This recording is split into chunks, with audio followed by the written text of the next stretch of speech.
Rasta got greater love for my people, and some palette of love for my people. So container of love for my people. Don't study no people. Rasta got genuine love for my people, and some brotherly love for my people. So some sisterly love for my people. Don't study no people.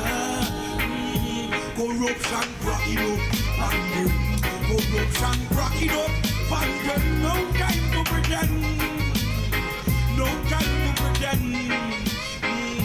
Corruption cracking up, and corruption cracking up, and no time to pretend, no time to pretend.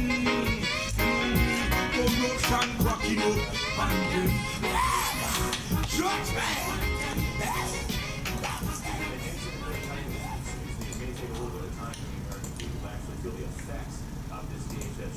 TSA agents got paid at the end of the week last week, so it might take waiting for them to potentially miss a paycheck before there's any issues at the airports. That you came back. Huh? So you're back. And then I'm going to get the stuff from Carl. Into spring break travels. So you brought some Burger King. I'm not waiting on some work so much. I really do appreciate it. All right, for more on this, let's bring in House Majority Whip, a member of Minnesota. Do appreciate it. Burger King. Gotta be Burger King out there. Out loud when you hear Democrats talk about how Republicans are going to cave, and then they're on the side of the American people. Are you kidding me? The only ones keeping the government closed are the Democrats. And they claim they love the government employees, but they're not going to get a check until Chuck Schumer and Democrats get their act together and do what John Fetterman's doing and say, hey, yeah, we will support you. Maybe just more.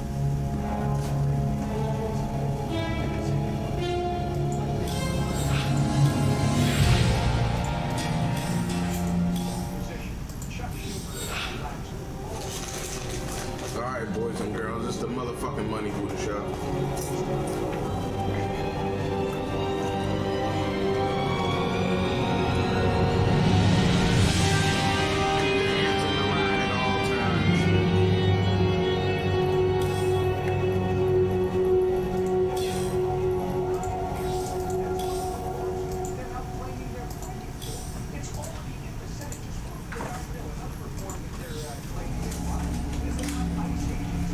Keep your hands in the ride at all goddamn time. It's the Money Buddha Show. It's the Money Buddha Show. It's my motherfucking show.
emergency lighting posts required.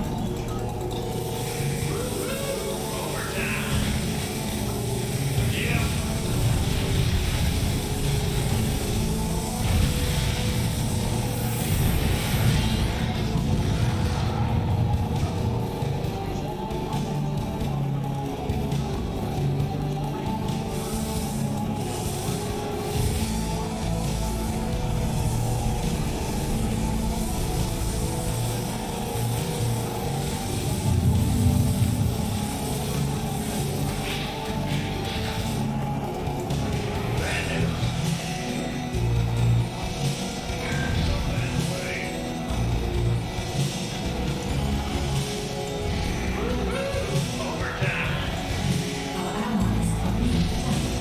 Our allies' base is under attack.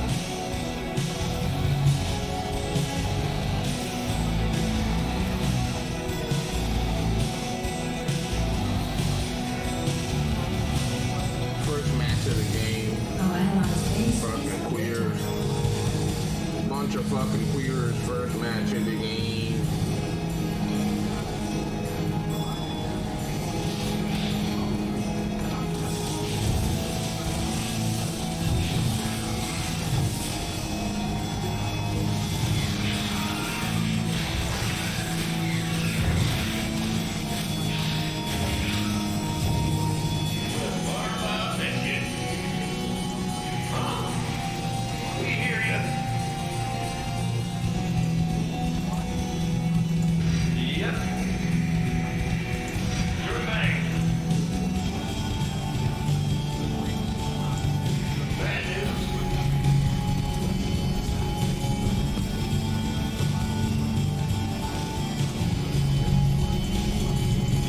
Not enough minerals. Our allies are being attacked. Our allies' base is under attack.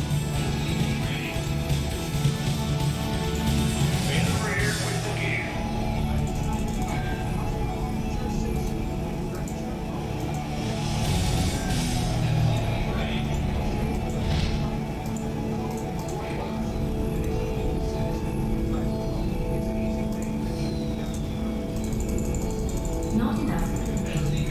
Our allies' base is under attack.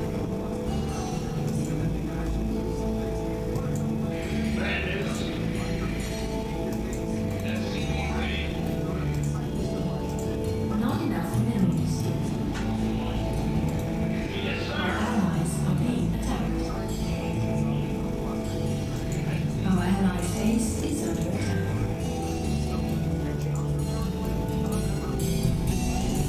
Our allies' base is under attack.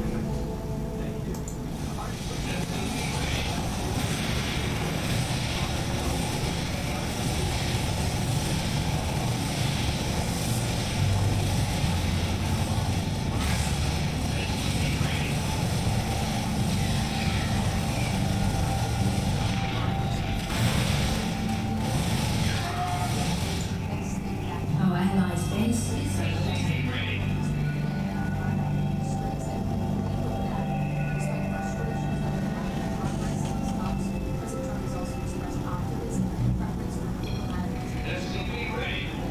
Our allies' base is under attack.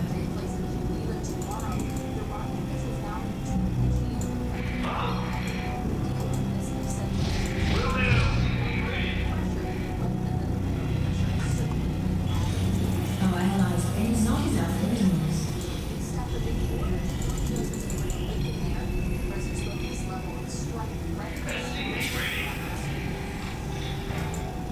Situation right now, what we said, very big area group to around. Our allies' base is under attack.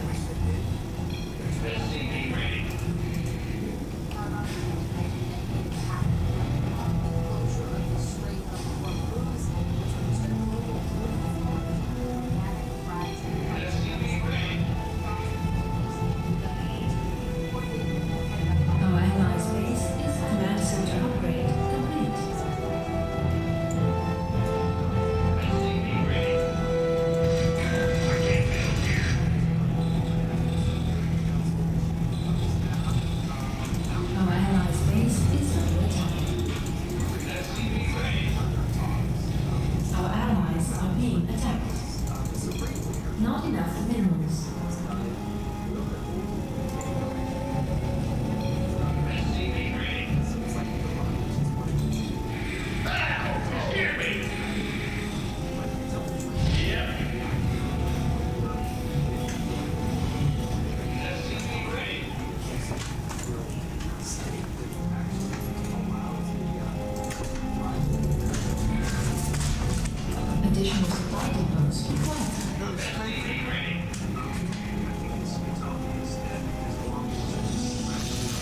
Our allied base under attack.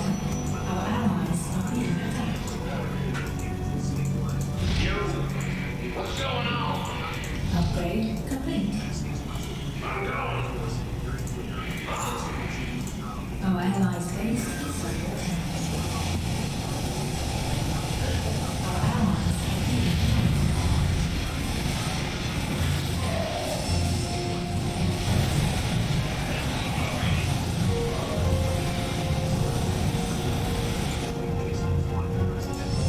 Is under attack.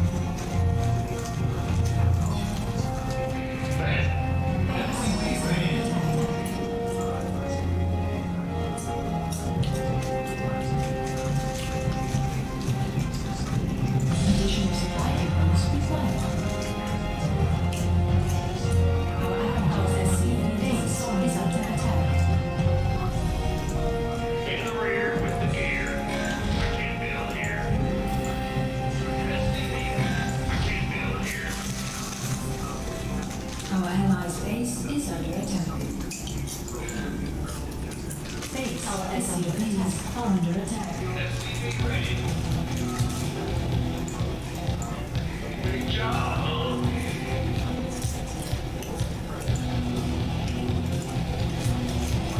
Additional supply depots required. Additional Gotcha.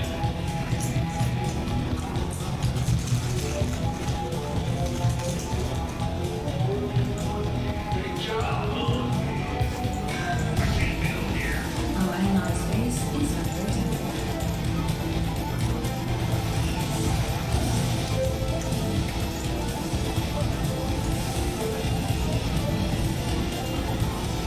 Base is under our allies are being attacked. Our allies base is under attack. Our SCVs are under attack.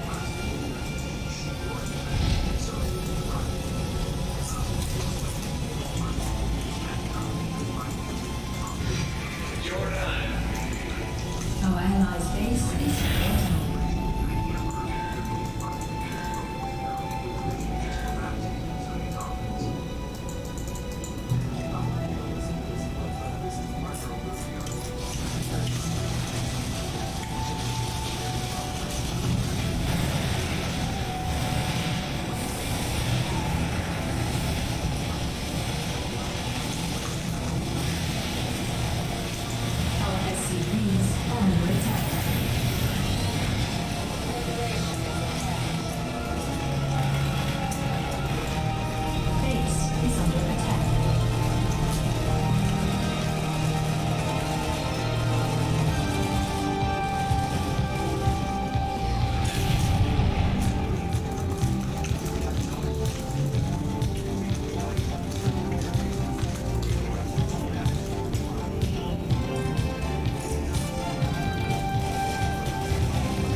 Additional supply depots required. Yeah, Captain Bill here. SCV ready. Additional supply depots required.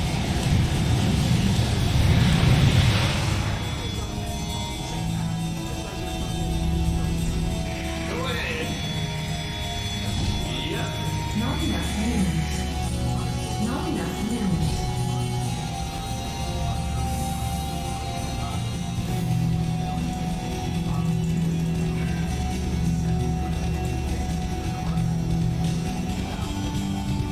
SCV ready.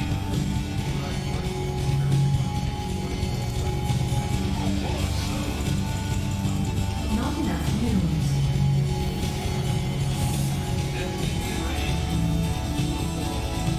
Man over here, switching gears.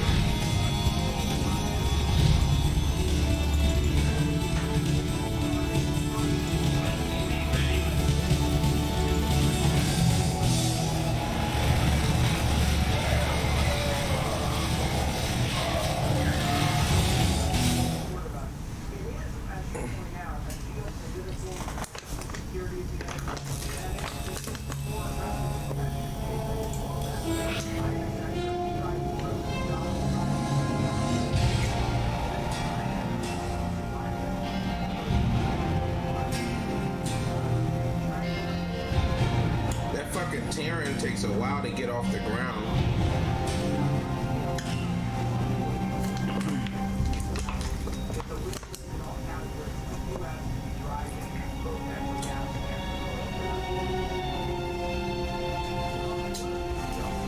Motherfucker put his goddamn fucking shit on my natural expansion. You see the motherfucking order of that shit. His shit was on the other side. He goes and fucking moves that fucking drone over to my fucking end of the damn base.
Motherfucker play games, walk off on that.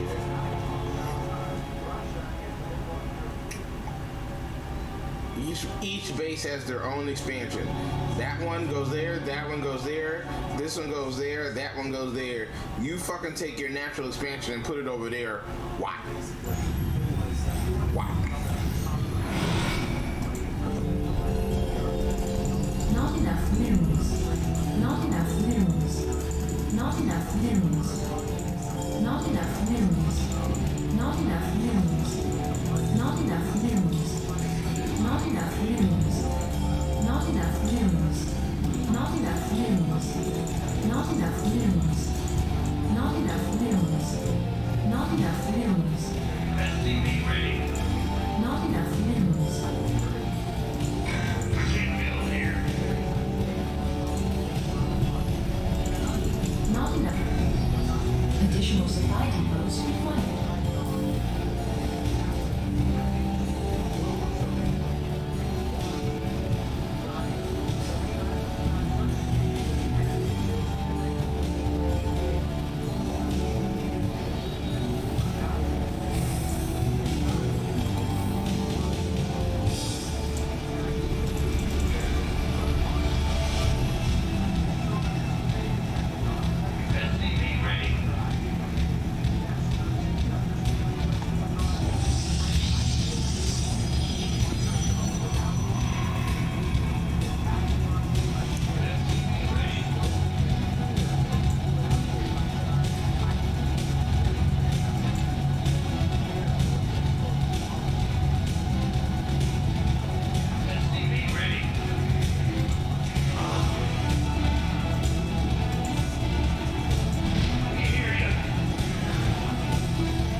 Insufficient Vespine gas.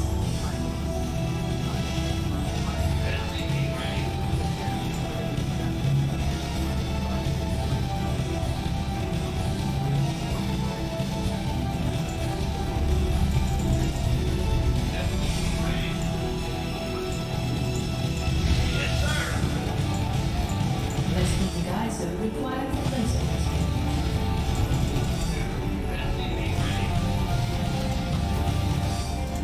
We hear ya.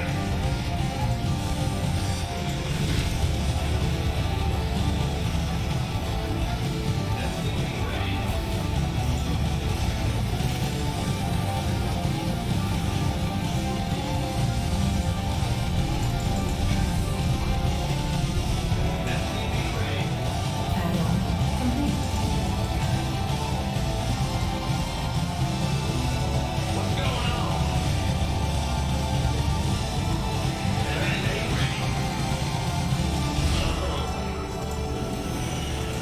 Insufficient Vespine gas. Our allies are being attacked.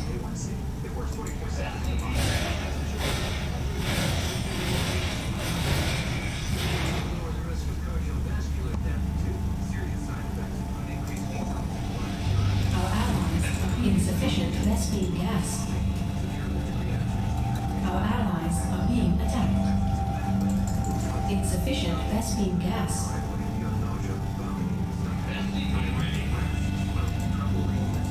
Insufficient Vespine gas. I'm going. What's going on?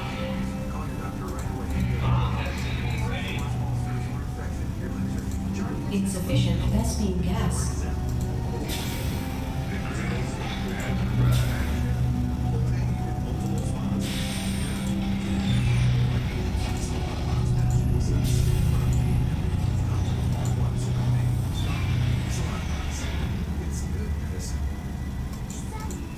In the rear with the gear.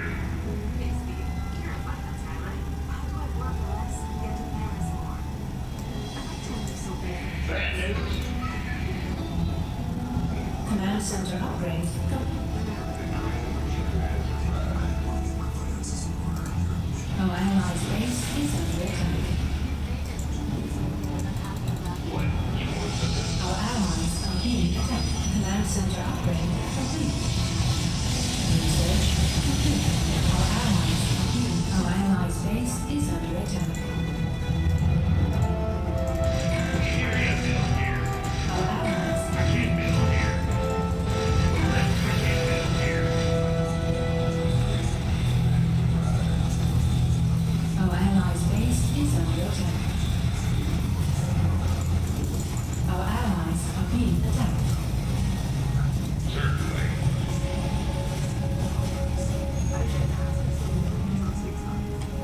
Our allies' base is under attack. Our allies' base is under attack.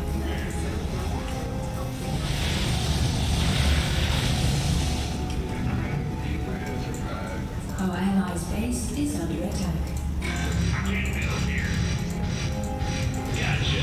Mineral field depleted. Our allies' base is under attack.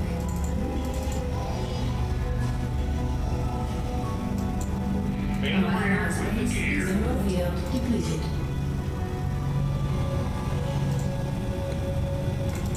Our allies' base is under attack. Our allies' base is under attack. Ah! You scared me. Mineral field depleted. Our allies are being attacked. Our allies' base is under attack. Our allies' base is under attack.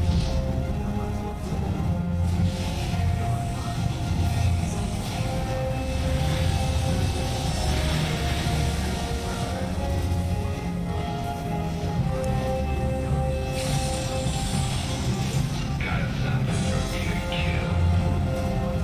Fair enough. Our allies' base additional supply depots required.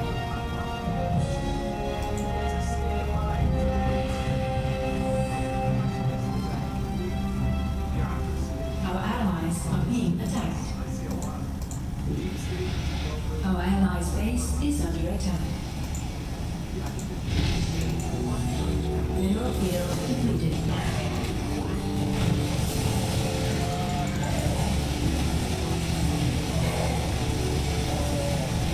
Our allies' base is under attack.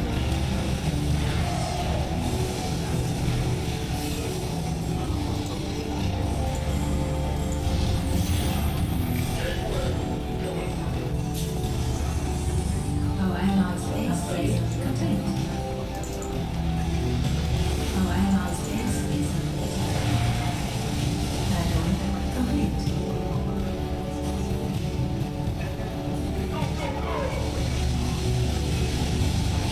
Add-on. Our allies' base is under attack.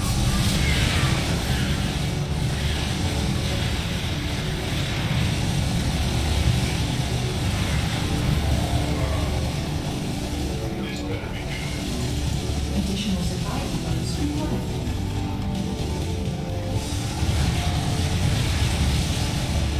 Our allies' base is under. Our allies are being attacked. I can't build here.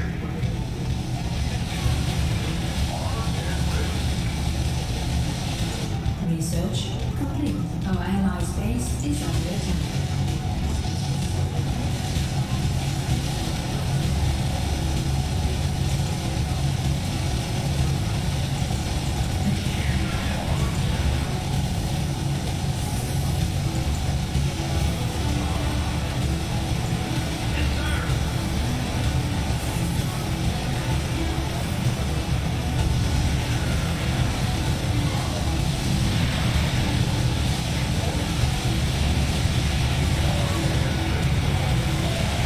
Our allies' base is under attack.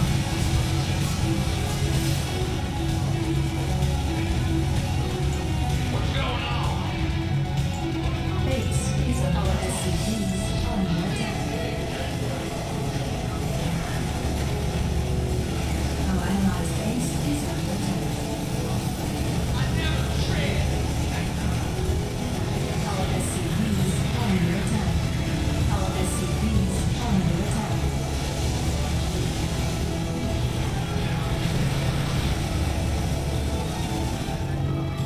Our SCVs are under attack.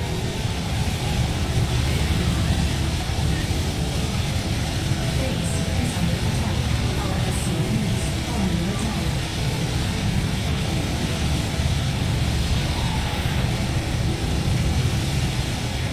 Base is under attack.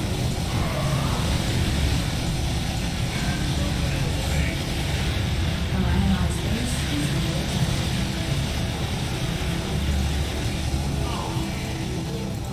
Yeah, yeah.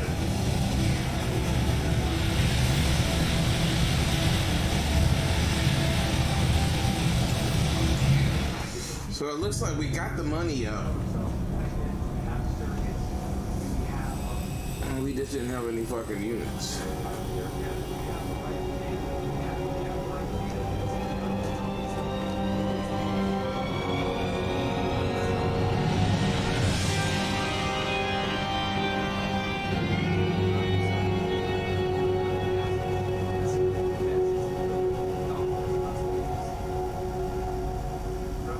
So my idea of having a bunch of barracks is a good idea.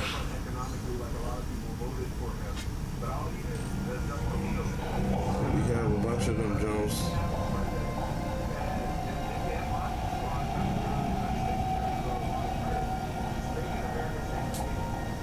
The fucking Marines will make up for the fact. See, I would not make those Reapers because I saw him make Reapers, but no, I never make Reapers.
enough minerals. Not enough minerals. Not enough minerals. SCV ready. Not enough minerals. Not enough minerals.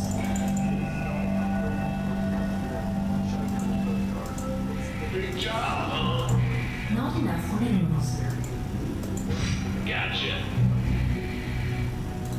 Sure thing. Yeah. Additional supply depots. What's going on? Yep.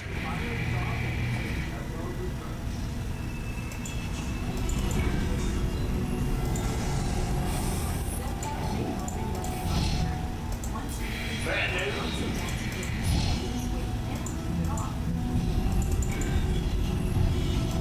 SCV ready. With butterfly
field depleted. Mineral field depleted. What's up? Roger that. Armed and ready.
Additional supply depots required.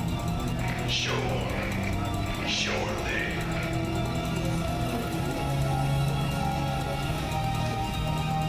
Additional supply depots required. Additional supply depots. Mineral field depleted. Been waiting on you. That's fine. Yes. Affirmative. Will do. I'm leaving. Outstanding.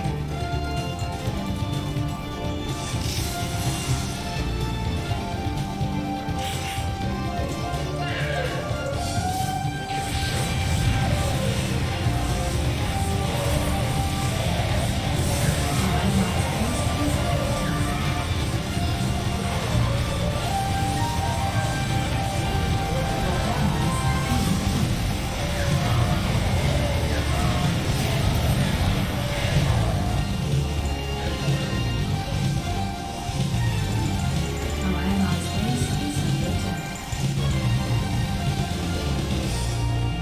Our allies are being attacked.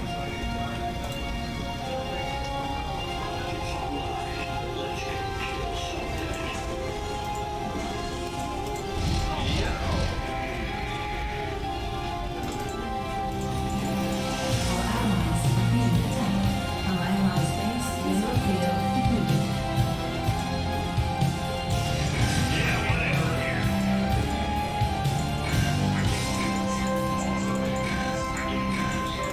Our allies are being attacked.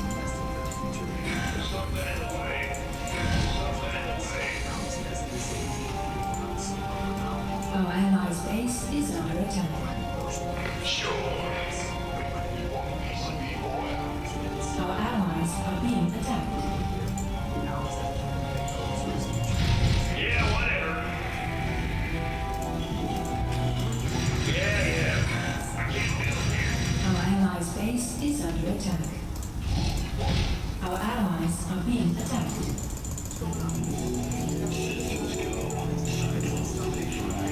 Our allies' research complete. Our allies' base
Additional supply depots required. Mineral field depleted. Ah, you scared me. Mineral field depleted.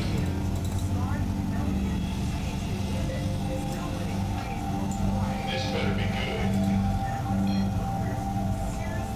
SCV ready. What's going on? Yes, sir. This ought to be good. Our allies' base is under attack. Additional supply depots required. Yeah, whatever. I can't build here. Upgrade complete. Well, butterfly biscuit. Our allies' base is under attack. Additional supply depots required. Base is under attack. Our allies are being attacked.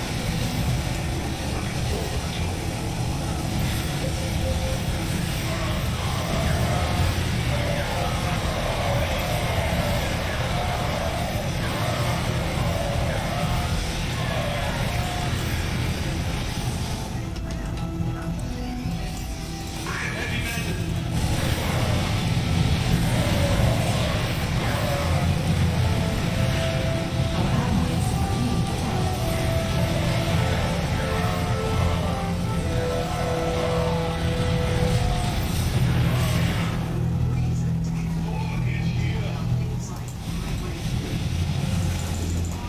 Mineral field depleted.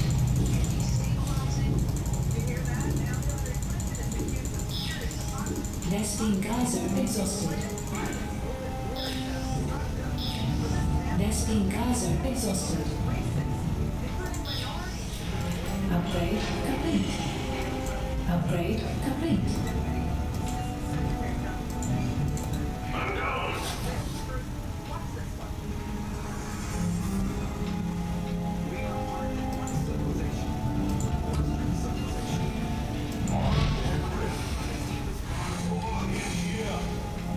Our allies' base is under attack.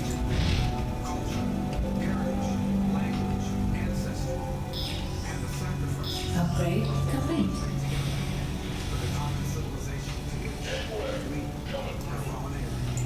Our allies are being attacked.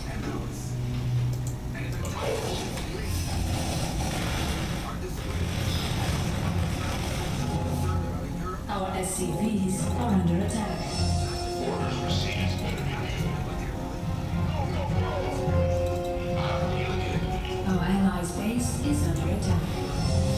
Our allies are being attacked.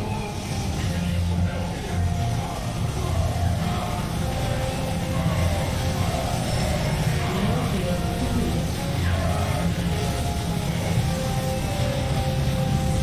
Our allies are being attacked. Our allies are being attacked. Our SCVs are under attack. Our base is under attack.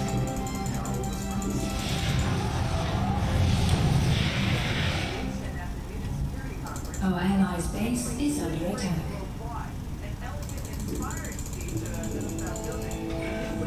Our allies are being attacked. Our allies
under attack.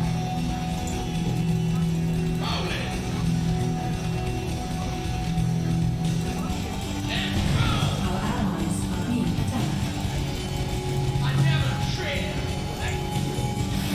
Our allies' base is under attack.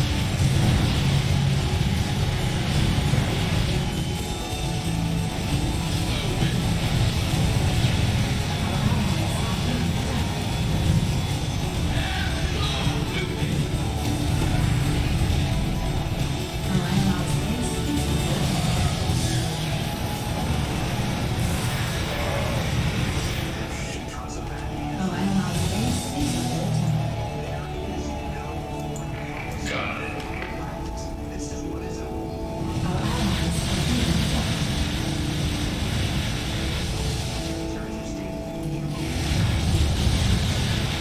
Orders received. Sparky. Our allies are being attacked.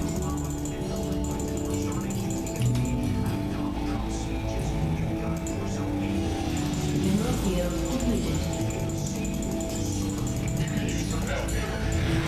Our allies' base is under attack.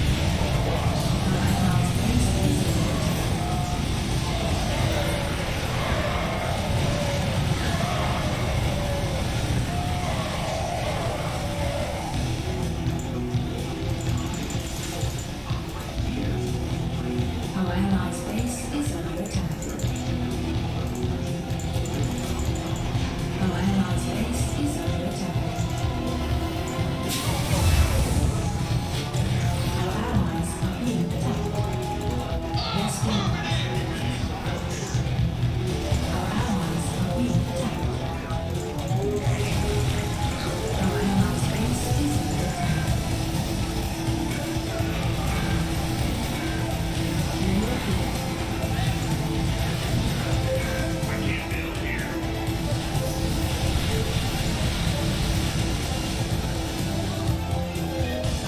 Our allies' base is under attack. Our allies' base is under attack. Our allies' base is under attack.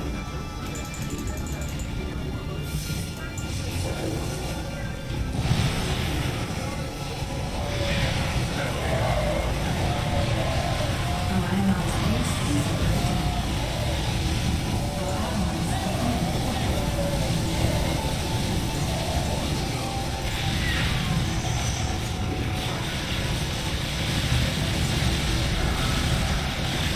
Our allies' base is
just some straight fucking pussies, bro. They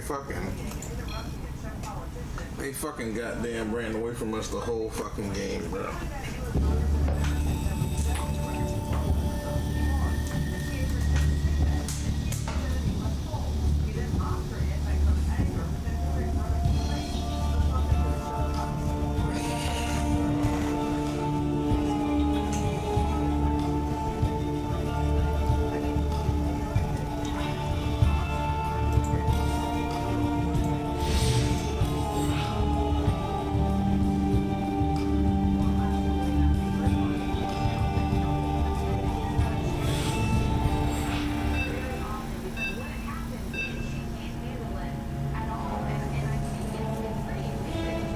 I'm starting to miss my Zerg already, man. I'm about to go back to Zerg.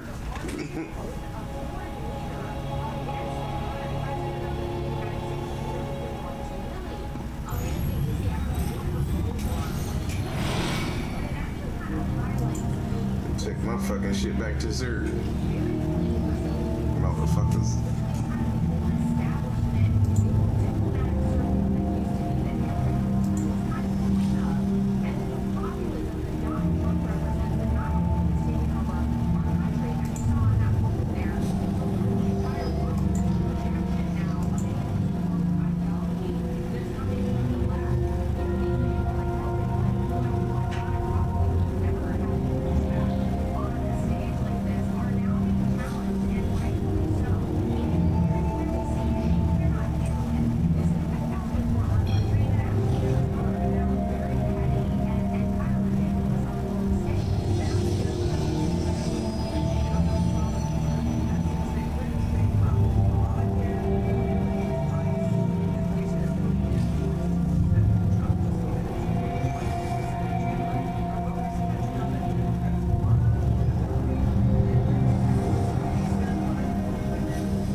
And you want some shots into that, like, issue with no. You want that?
Maxed out before the fucking match even fucking gone. Got one fucking match left. Oh, they gotta go to work.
says he's yeah.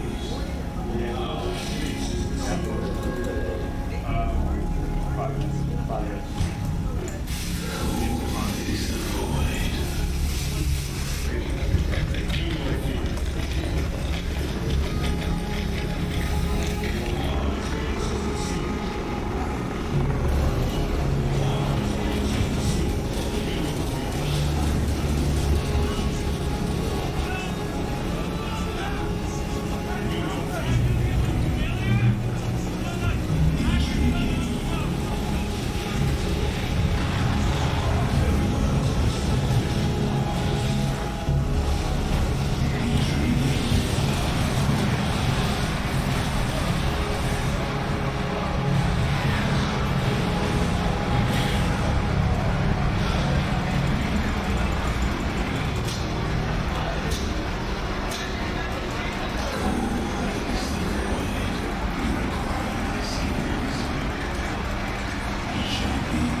terms of the tail of the tape, they favor Lamont Roach, but that's always the case. For Cruz, the pocket rocket at 5'4", giving up 3 inches and giving up a huge amount of reach to Lamont Roach. And again, I know Roach has said, I'm willing to go toe-to-toe.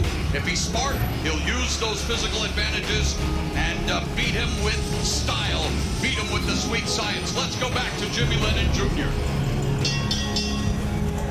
Ladies and gentlemen, we welcome you to the main event of the evening. Y a todos nuestros amigos latinos, bienvenidos aficionados al box, a la pelea estelar de la noche. You go, Jimmy. From the Bronx Bank Center here in San Antonio, Texas, Premier Boxing Champions presents the BBC pay-per-view on Prime, a featured bout of the evening, brought to you by TTE Promotions in association with Box Stars, Manny Pacquiao Promotions, and Pro Box Promotions. Sponsored by Thomas J. Henry, built to win. And by DraftKings Sportsbook, the crown is yours. This bout is sanctioned by the WBC, the President Mauricio Suleiman, along with the Texas Department of Licensing and Regulation. The Executive Director is Courtney Arbor, with the Chairman Rick Figueroa. Introducing to you our 3 judges scoring this main event from ringside. From Indiana, Nathan Palmer. From Nevada, Corey Santos. And from New Mexico, Chris Tellez. Presenting our 3rd man to the ring, the referee in charge of this bout, we have James Green. All right, fans, here we go with the main event of the evening. 12 rounds of boxing for the interim WBC Super Lightweight World Championship. And now, ladies and gentlemen in attendance and boxing fans joining us around the world, live from beautiful San Antonio, Texas, it's prime time! It's prime time, man. They do this banging up shit now. Introducing to you first, the challenger on my right, fighting out of the red corner, entering the ring wearing black trunks with silver trim, fighting out of our nation's capital of Washington, D.C. He weighed in at 139.6 pounds. With a record of 25 wins, 1 loss, and 2 draws, he has 10 of his wins coming by way of knockout. Tonight, making his super lightweight debut, he moves up in weight in an attempt to capture a 2nd division world title. Ladies and gentlemen, please welcome the current WBA super featherweight champion of the world, Lamont the Reaper Roach. And his opponent across the ring, the defending champion, fighting out of the blue corner, wearing burgundy red trunks, hailing from Mexico City, La Ciudad de Mexico. He weighed in at a ready 138.6 pounds. His record stands at 28 wins, 3 losses and 1 draw, with 18 of his wins coming by way of knockout. Here is the rising Mexican superstar of boxing. Ladies and gentlemen, please welcome the 2-division world champion and the current interim WBC super lightweight champion, introducing Isa Pitbull Cruz.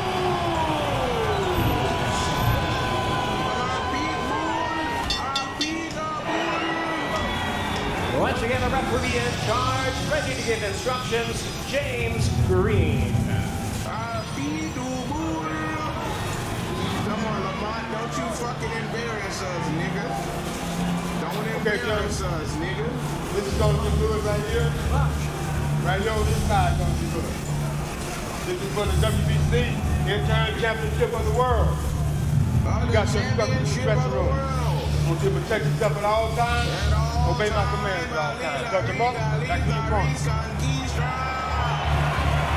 27-year-old Isak Pitbull Cruz, 28-3-1 with 18 knockouts.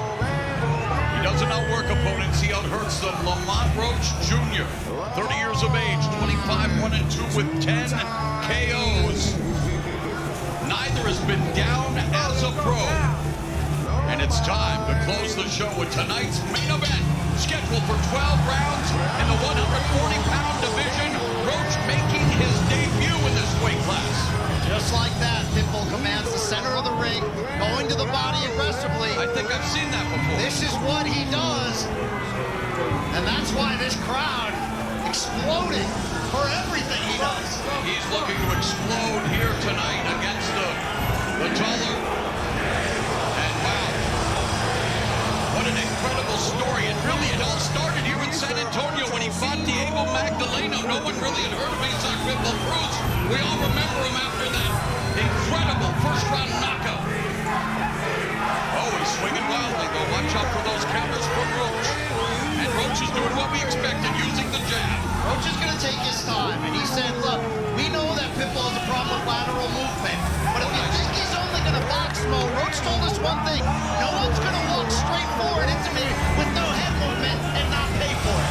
I think he's getting, like, Cruz getting a little too comfortable in this round. Roach has to start setting up with the jab.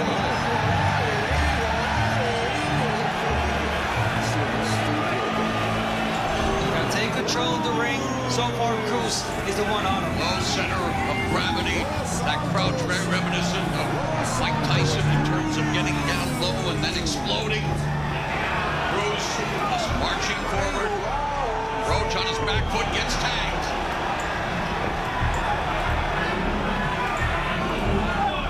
You always have to wonder, when someone's a crowd favorite like this, what does that do to the three judges scoring ringside if the action is close? Yeah, not a lot of punches landed by Cruz, but he is the aggressive one. There is one or two body shots there by Cruz, and Roach again. Oh, left hand lands for Cruz, who's landed 3 body shots compared to 0 for Roach. They both have landed 10 punches. They're both throwing similar amounts, so a competitive start here. Less than a minute left in round 1. But Roach looks uncomfortable. Really uncomfortable. Good counter right hand there from Roach. Right. I got no bust. Cruz needs to make him uncomfortable. No doubt. Keep that pressure on him. Right hand lands, pivot there by Roach to get away from the ropes. Cruz has already proven he's carried the power up to 140. He won his world title here by knocking out Rolly Romero and battering him from pillar to post.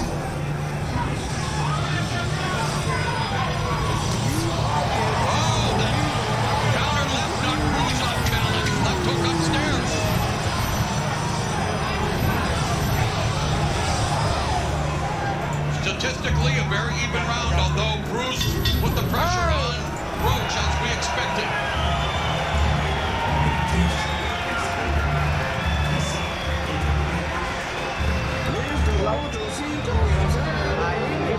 Hold flanks in place. Don't give up the real estate so quick, all right? The R3 work. You already know you're going to come out fast. We're going to catch him in between them exchanges, all right? Boys. All right? Deep breath. All right, I want you jamming. He's ducking down, all right? And here we're going to see that counter left that landed by Roach, making Cruz miss there and checking him with that hook and turning sideways. Turn it to the side. There you go. And you want to continue to do that and get on Cruz right away. Both Cruz and Roach trained by their fathers. Look him down. Let's go.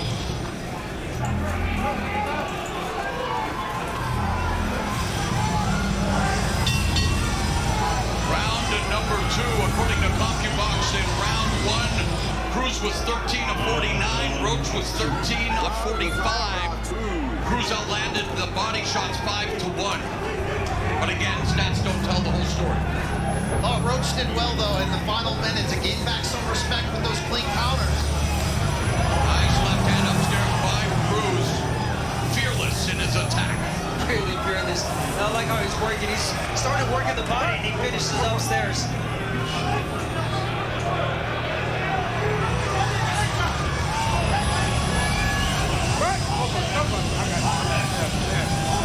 You have to wonder how the commission allowed Roach to fight with as full a beard there and long goatee. It's Texas. Clear eyes, full heart. Can't lose, Bo. Minute gone here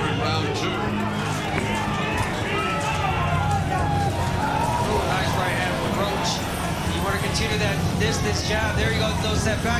Make Oh, nice left hand by Roach upstairs. But Cruz gets to the body, but the counter right hand, the catch and shoot by Roach lands upstairs again. And again, statistically speaking, dead even in round 2. So, razor thin affair. Who will impose their will? There's a jab from Cruz. Oh, nice right hand by Cruz. It all started with that jab. Jabs are few and far between in the Cruz arsenal. Cruz said part of the reason why he wanted this fight is he didn't believe that Roach would run. He saw how Roach fought Tank Davis, and he knew that he could give the fans this type of fight against him. Both of them gave Gervonta Davis a tough night in the office. Of course, Davis was compromised against Cruz, the injured left hand, but no excuses against Roach. Order filled. Both of these Was guys. highly disputed. Order filled. To go 12 rounds.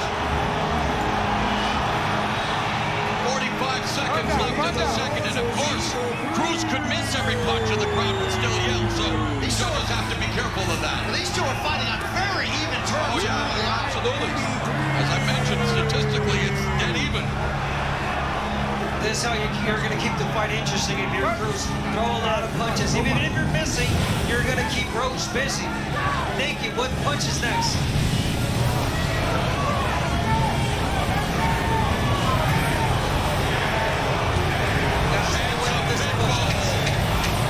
Ringing throughout the Prospect Center. Whipple goes to the body. Go back, go back.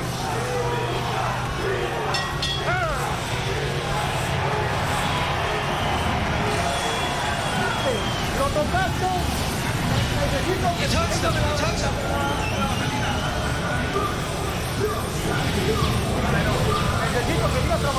I need you to continue working the jab. When you get to the inside, the uppercuts.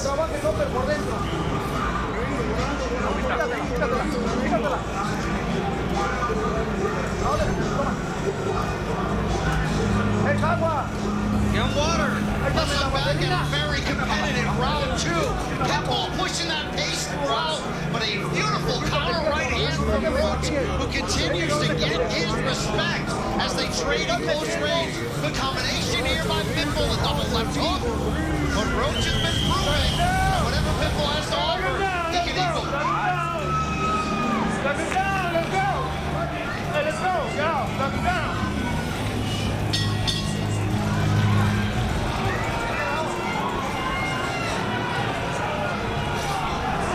Another jab by Cruz. We're starting to see Round that on the number board. 3, scheduled for 12 at 140 pounds. And Roach in the corner, but uses the pivot. Turns, takes control in the center of the ring. Cruz with the high guard, marching forward relentlessly. Misses with the right, misses with the left.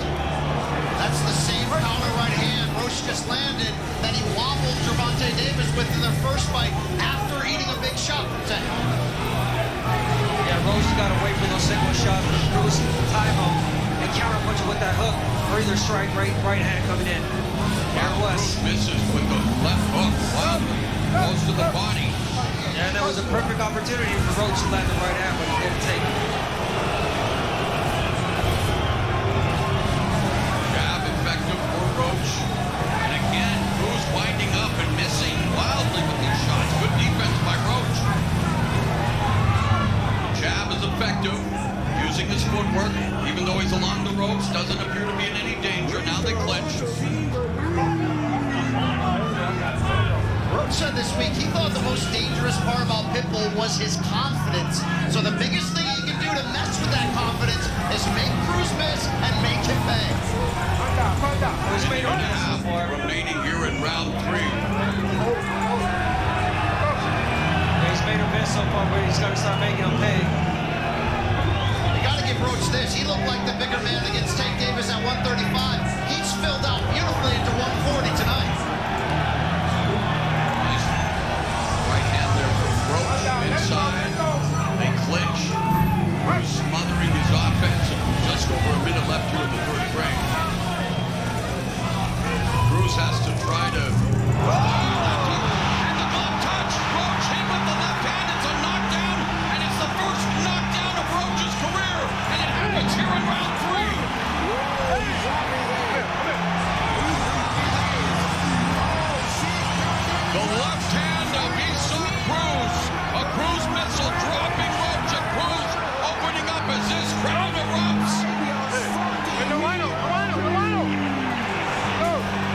seconds left. So Cruz draws first blood with the knockdown here in the third. Roach seems to have his legs under him. Order filled. What an explosive shot to drop him. Another left lands. Roach talking to Cruz, going to the body. It's all he saw. Cruz. Order filled. Punctuated by the first knockdown of Roach's career.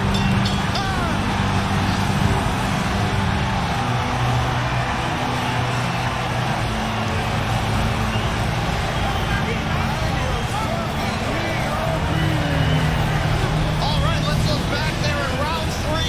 Cruz landed the biggest punch, a counter. Left hook that backed up Roach. Correctly ruled the knockdown as the glove hit the canvas by referee James Green.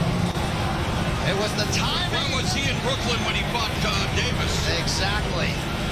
First blood delivered here by Pitbull. It broke open. A very competitive start here. As you can see that glove touching the ground. The correct call from James Green. And a 10-8 round for Pitbull.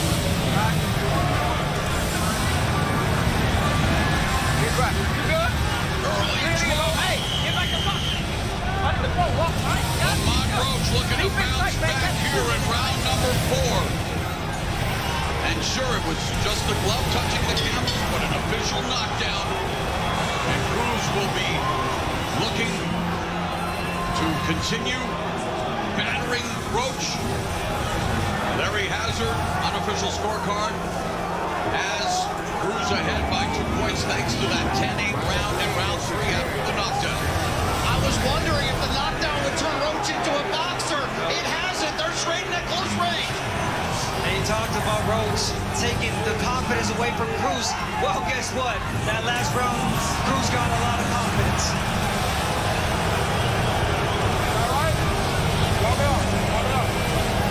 Order filled.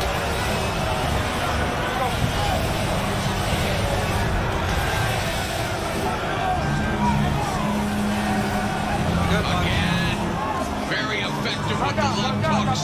He saw Cruz. And you can see the body language of Roach. Even though he's standing toe-to-toe, he knows he's got to come back for squat. Order filled. The fourth. Yeah, but he knows he's making a mistake by standing toe-to-toe with Cruz. Don't know why he's doing that. He said he was going to do it. Yeah, but I mean, if you have more in your arsenal, you can box. Why not We do know it? the boxers are the ones who hurt Cruz. Jose Valenzuela beat him with boxing. Giovanni Cabrera really made it a tough night with his boxing. Roach could do the same thing. The counter shots from Roach on the Oh, nice counter right by Cruz. And the chopping right hand by Roach. Body shot left hook to the liver by Cruz, and they clinch.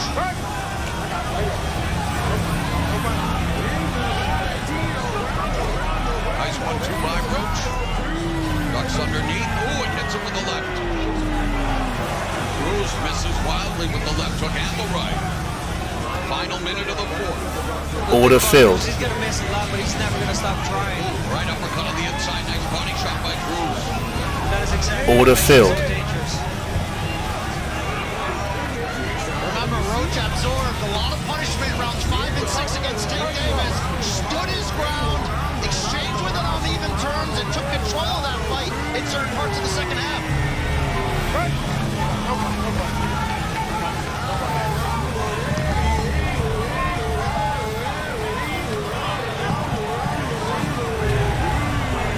Order filled. Order filled.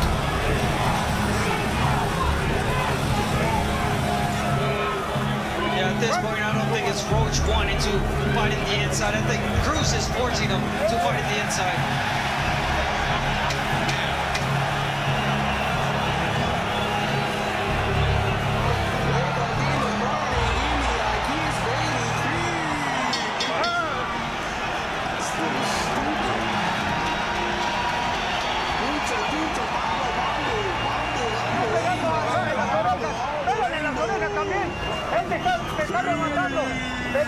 There was a low blow landed by Cruz right in the belt line.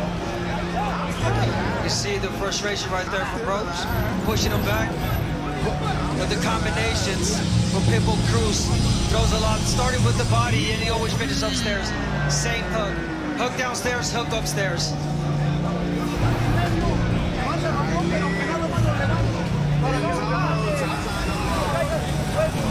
Don't fall into his game plan. Don't fall into his game.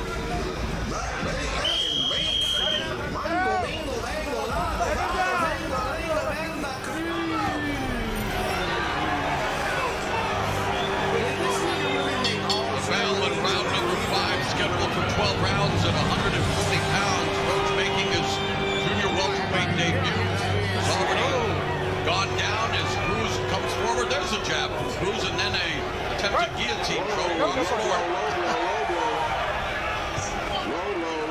Cruz with the advantage in terms of body shots, and that certainly speaks to his dimensions as well, Brian, because those are so low. But that left hand over the top.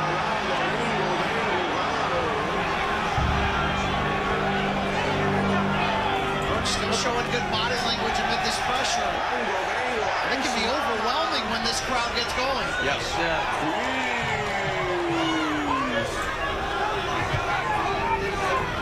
Order filled. Nice. Left hook to the liver. There's a double jab right hand. Well done by Cruz. And there's a short right hand by Roach on the outside upstairs. Roach trying to physically manhandle. Oh, another left hand lands for Cruz. Order filled. Order filled. Drawn into a firefight. A lot more jab from Cruz in this fight, setting up the combinations with the jab, jab body, hook upstairs, and the inside punch is the uppercut. Cruz had said this week he thought Roach's only weakness was his ability to handle pressure. Putting that to the test. Oh, right hand lands for Cruz. Upstairs.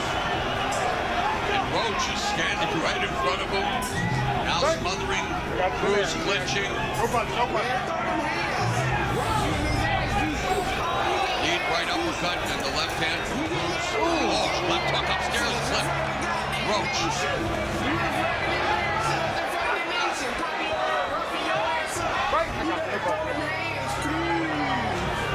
Cruz leading a bit with his head in those exchanges. Good body shot from Cruz. Investing a lot into the body in this round. Again, starting the combinations downstairs. And making it ugly at times. There it is. He's pushing him down, but that's a strategy from Cruz. James Green being kept very busy this round. Counter shot there from Roach.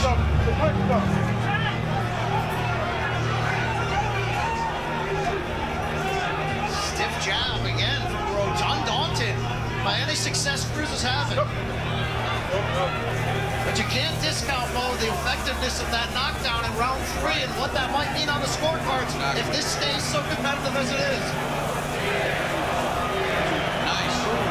Roach jabbing finally, trying to keep Pitbull at bay, and again gets clipped. I got you.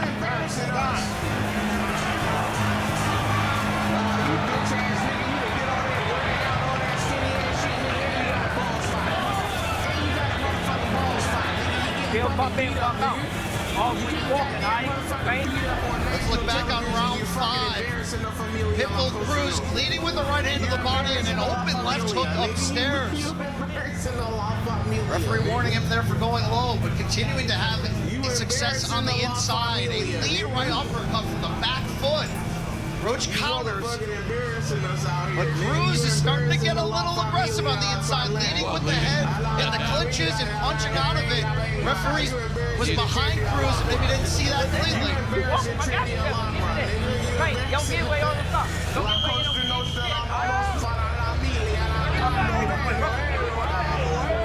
Referee warned Cruz for low blows. He might as well warn him for leading with his head as well.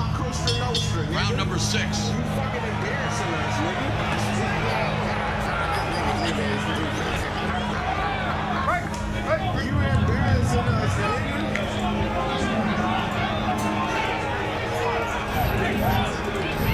Roach isn't even trying to box from the outside. He's beating.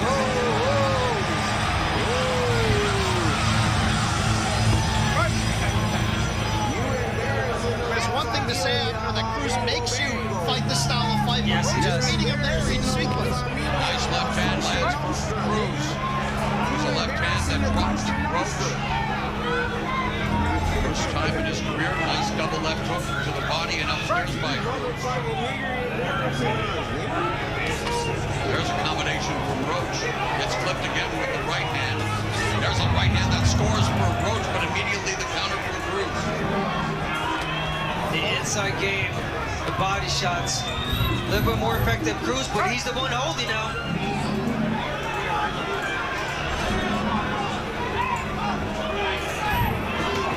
Nice left hand lands for Roach.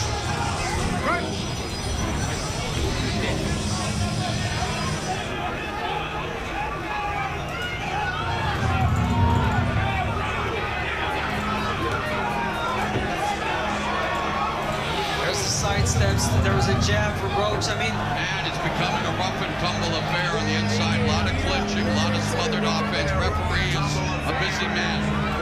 Little things that Roach could do different to make this fight easier. Remember,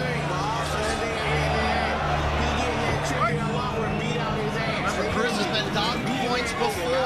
A headbutt against Giovanni Cabrera 2 years ago, a low blow against Jose Matias Romero back in 2021. Minute left here in round 6. Man, Roach just needs to try to keep him at the end of his jab when he's being drawn into these clinches over and over and over again. There's a left hand that lands for Roach. Left hook. Maybe his best punch of the fight. Goes to the body.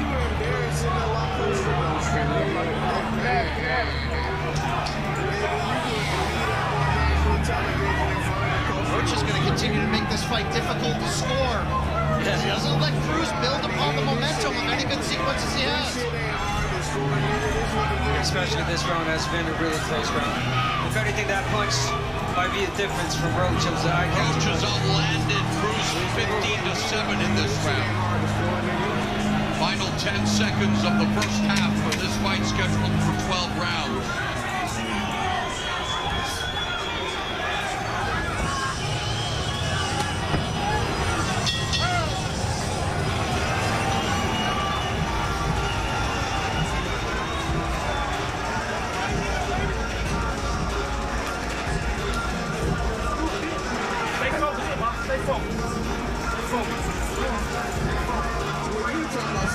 He sit down, little shorty quick, little shorty though, little shorty, pound. That nigga said I can't feel my legs. Hey, short, he's short shit, alright? Right there, lie there underneath, right? Hear me? Alright, you sound like you from uptown. Alright? You get your ass beat, nigga. Man, how you gonna come out here with these fucking hot those niggas and goddamn get your motherfucking ass beat in front of the whole family?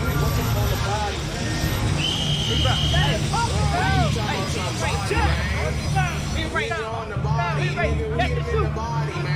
Catch and shoot is the command.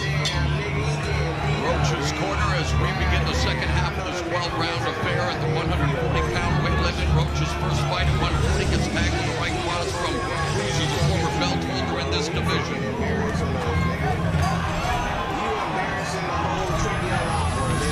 The pace, the craft, the competition level here. I'll take the second half like the first one as they continue to trade shots inside.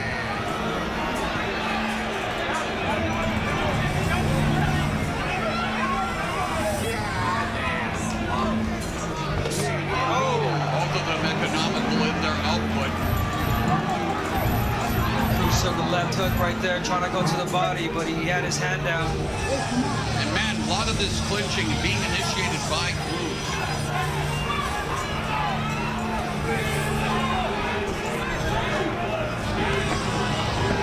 And now he's pulling his head down. Referee's got a warning for this. Get a little ugly. Roach initiating the constant clinching. There's a right hand that lands for Roach upstairs, left by Cruz on the inside, but man, constant. Referee's earning his money, that's for sure.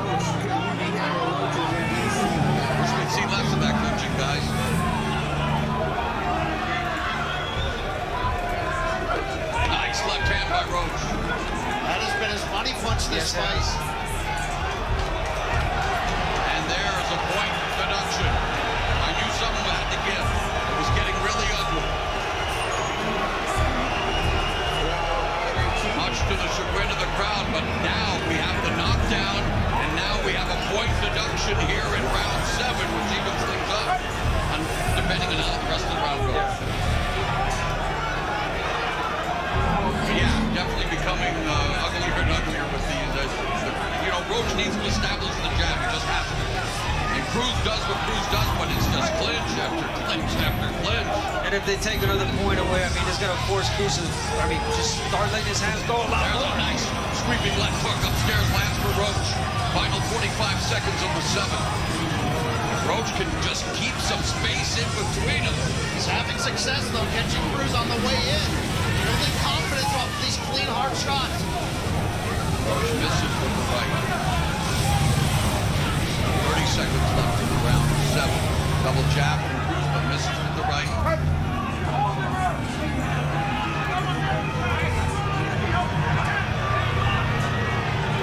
Yeah, Cruz got to be careful. There's a right hand lands upstairs for Roach, pivoting. Final 10 seconds of the 7th round, a round that saw, you saw Cruz deducted a point for what you see. Gotta throw more punches instead of leading with his head and clinching all the time.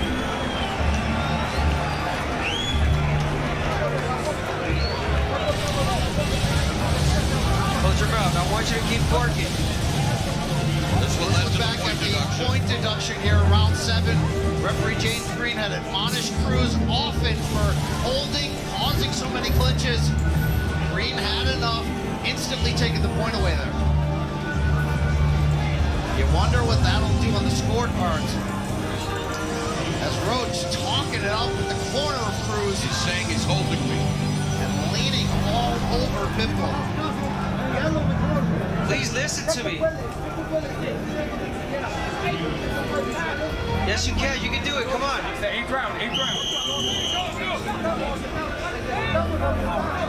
We need a press. We need a pressure. Well, the live odds have completely switched in this fight, Brian. This pre-fight you saw now much closer. Roach has outlanded Cruz, but Cruz has a big advantage with body punches. Roach's jab has been a weapon. Larry Hazard has it 66-65 where he saw Pitbull Cruz. But he did score a 10-8 round for Roach, so we have a 10-8 round for Roach, a 10-8 round for Cruz back in round 3 when Roach's glove touched the canvas after a punch. I have it flip-flopped by 1 point for Roach, so it shows you how competitive this fight is. Hard to score. And this is hard to watch because it's just constant.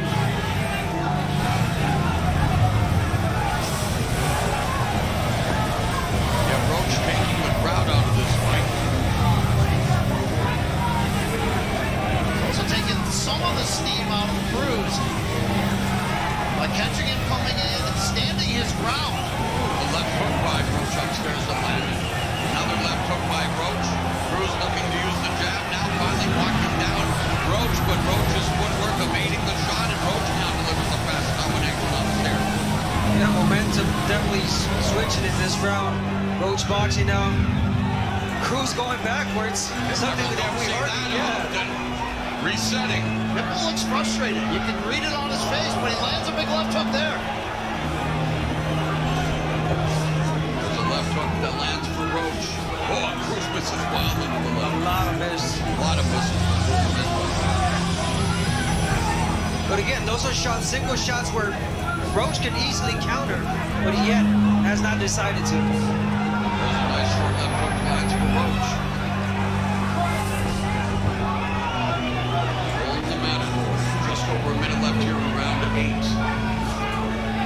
Cruz beginning to miss even more, so unable to negotiate the distance. We question up front about Roach being willing to fight on Cruz's terms, but it's his craft that's winning out here. A lot fewer punches from Cruz, missing a lot, single shots. mean, he had this one. Landing single digits, only landed 7 punches in this fight. Yeah, exactly. He's only not throwing a lot. And it's, wow, rare to see Cruz backpedaling, going left side to side. He's feeling it from Roach. Lamont Roach with a good round number 8 here.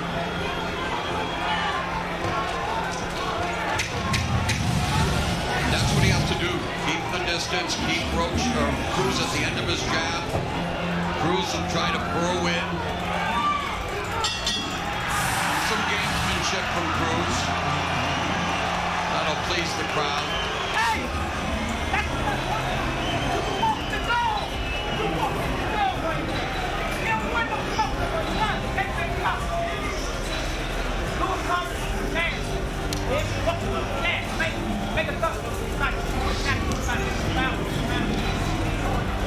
Stay calm with the team. Fight like you want.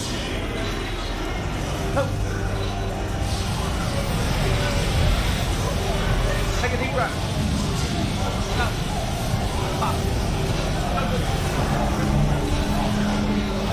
Yeah, you get this frustration coming from Cruz. Sticking his tongue out, taunting Roach there. But yeah, a lot of frustration. He didn't do much of this in that last round. And again, fighting on this back foot, something we rarely see from Cruz.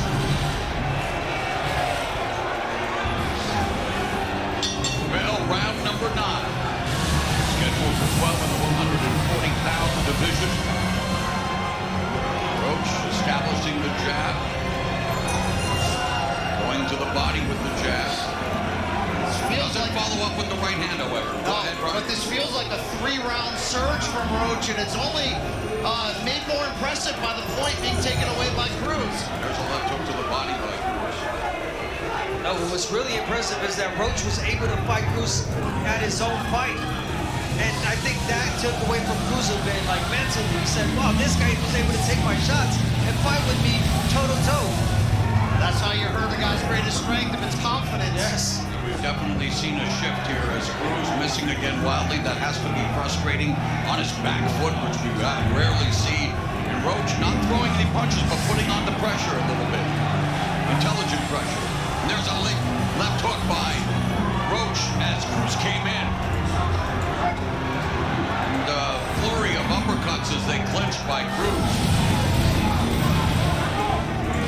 Roach was a solid, strong champion at 130, but who he has evolved into in the higher weight classes after 2 consecutive fights here, it just so happens to be the 2 biggest fights of his career. Roach is really blooming into a dangerous, strong, smart fighter. This big boy trying to do the boxing in this round. Jabbing, fighting to the outside. Flipping the script.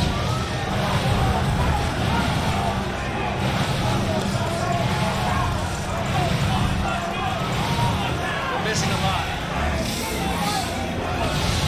He's only landed 4 punches in the counter. A minute left. Again, another good round for Roach and Cruz. Up dictating the terms and keeping Cruz, well, turning Cruz into a wannabe boxer. Last minute of the round.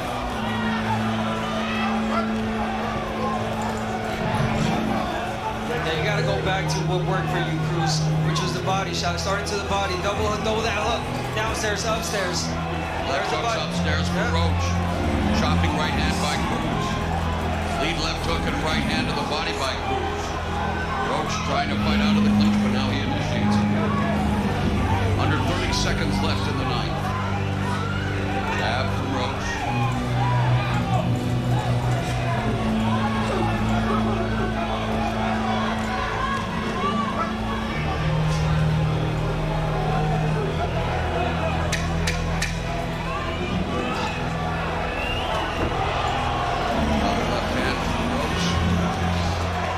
A bit of a wrestling match as well.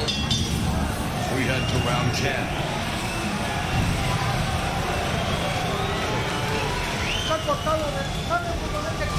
You're cut, let me see.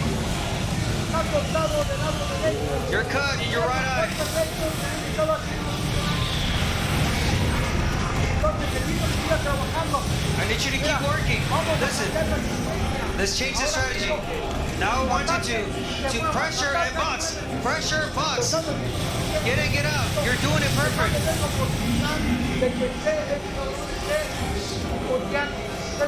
Don't let him box you. I need you to continue to do the same thing. If you see him going down, touch him with the right hand, overhand right.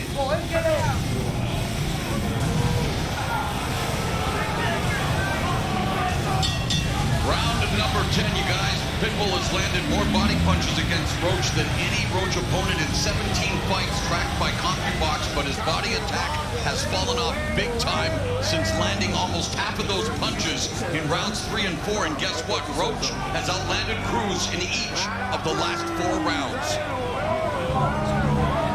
Yeah, they're showing it. And then you can see now how confident Roach is getting. A little bit more bounce on the feet. Order filled. Order filled.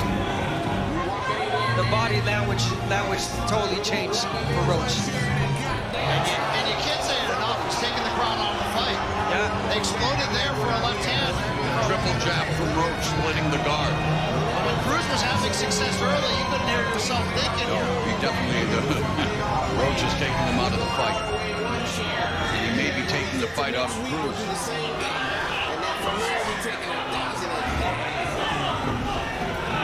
Way more hesitant, way more, and missing, just constantly missing now is Cruz. And it's the footwork, it's the lateral movement, and there you can see Roach trying to beat him.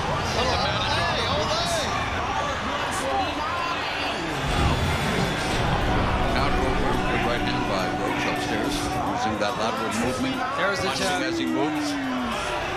Minute and a half left in the 10th. Cruz has got to increase his offensive output.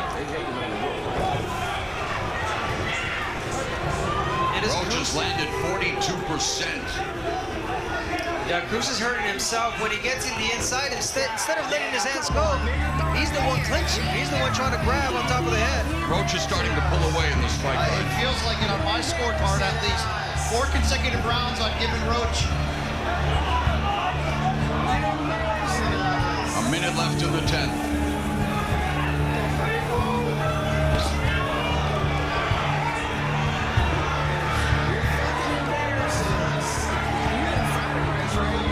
The footwork frustrating Cruz, unable to cut off the ring. Roach content to just hot shot with the jab and then move out of range. And that footwork is really bedeviling Cruz. 30 seconds left in the 10th. Reaper gonna reap. He didn't get the decision against Tank. He didn't get the rematch. But he's taking this fight into his own hands and controlling it.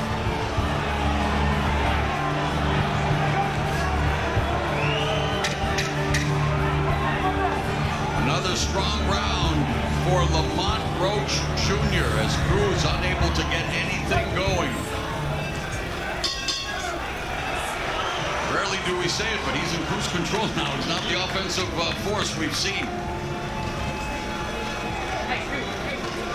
Why would you fry the rice? It already had its own flavor. Fuck all that. Don't keep your fucking hands up. I know what I'm saying. Do it still with your hands up. Alright. Keep up. Look, a boxer like that all day. Fuck face. I don't care. Well, we know what we got. We know what we got to do. Get these last 2, man. Speed. Show that speed. Show the kids. Alright. Give it. Keep up. Awesome. Skinny ass niggas, but you fucking tired every time I see you. Someone check Senior's blood pressure as we see that check hook by Roach. Recap the round 10 action there. Great left hand by Roach. Round number 11.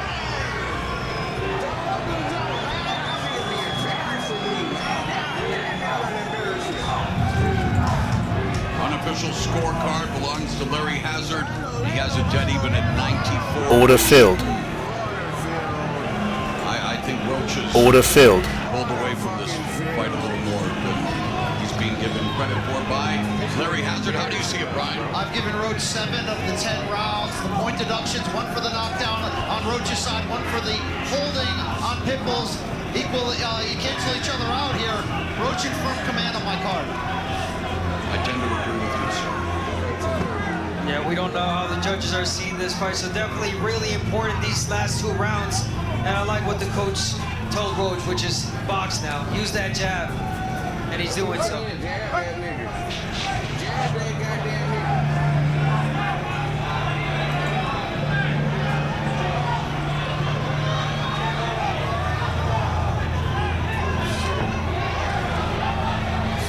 And for Pitbull, if you want to steal the rounds, you gotta let your hands go.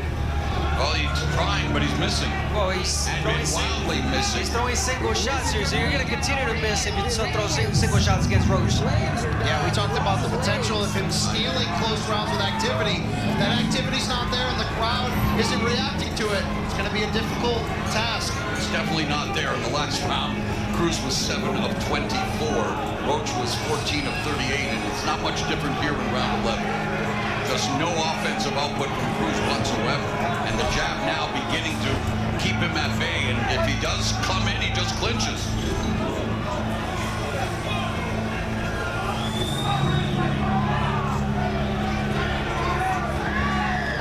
Final 60 seconds of the penultimate round. Stats are all in favor of Lamont Roach Jr. Really bounced back beautifully from that 3rd round knockdown. When his glove touched the canvas, he fell into the ropes, and it looked like Cruz was on the verge of a big-time momentum change at the very least. Talk about adjusting to the style. That's exactly what Roach did in this fight. He fought him in his own fight, he beat him, and now he's doing what he knows how to do, which is box. Crowd trying to rally Pitbull.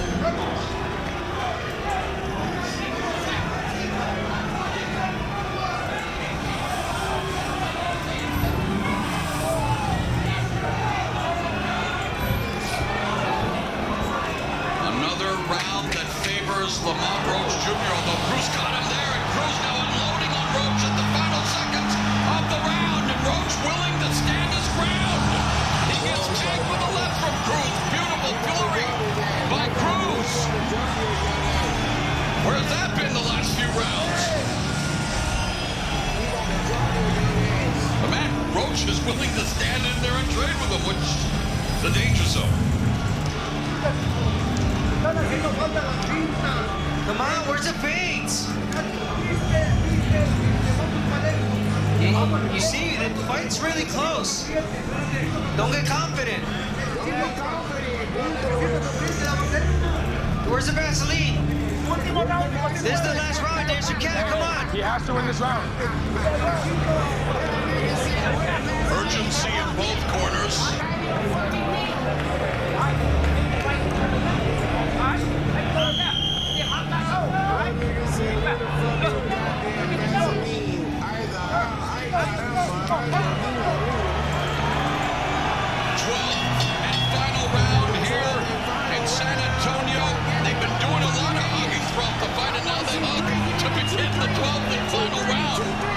Good sportsmanship there, but Cruz may need something dramatic, and he's going full bore early on. Oh, he has to. He saw what he did towards the end of the round, and that's exactly what you got to do in this round now if you're Cruz.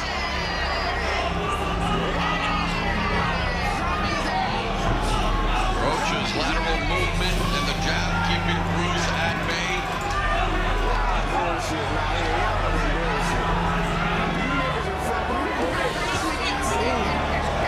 Roach has outlanded Cruz in every statistical department except body punches.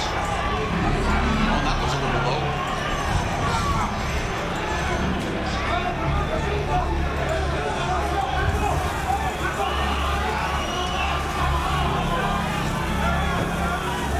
This crowd is on its feet, just trying to will Cruz back into this. Left hook by Roach lands. They exchange.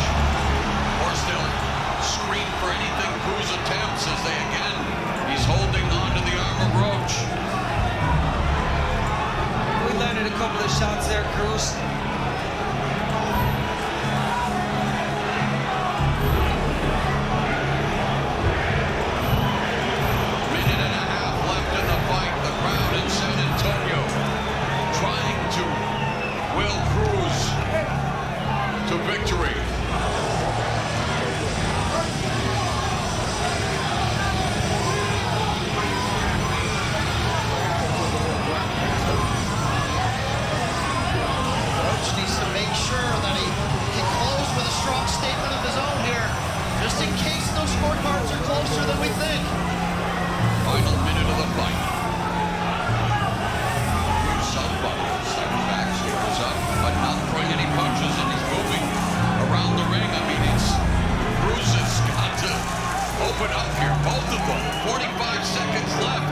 Isak Pitbull Cruz pick up another victory at 140.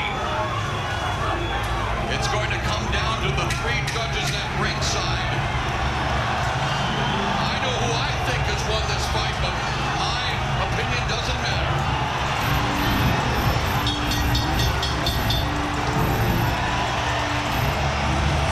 I just think Cruz didn't do enough.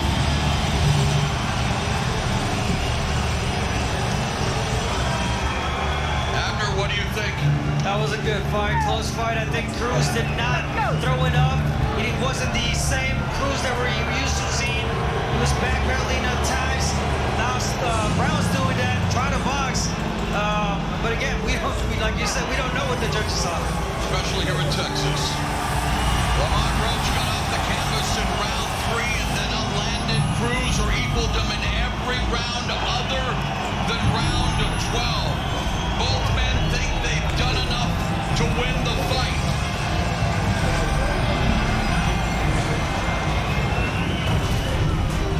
As we revisit some of the action of this 12-round affair, right hook by Roach. Right hand, right cross lands for Cruz, but he missed a lot of punches. There's a combination, and there was the punch.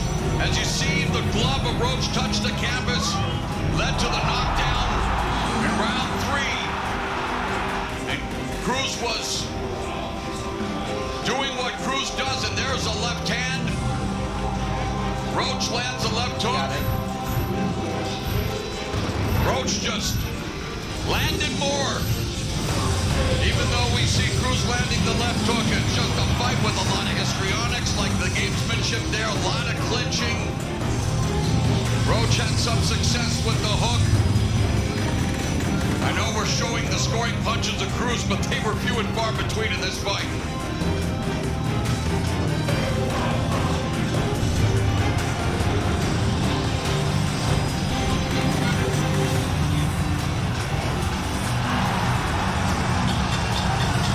Take a look at the CompuBox stats, and you will see, in terms of total punches landed, 41%, 191 for Roach, 49% of his power shots, 28% of his jab. I mean, again, the stats show that Lamont Roach should be announced as the winner. Will that be the case?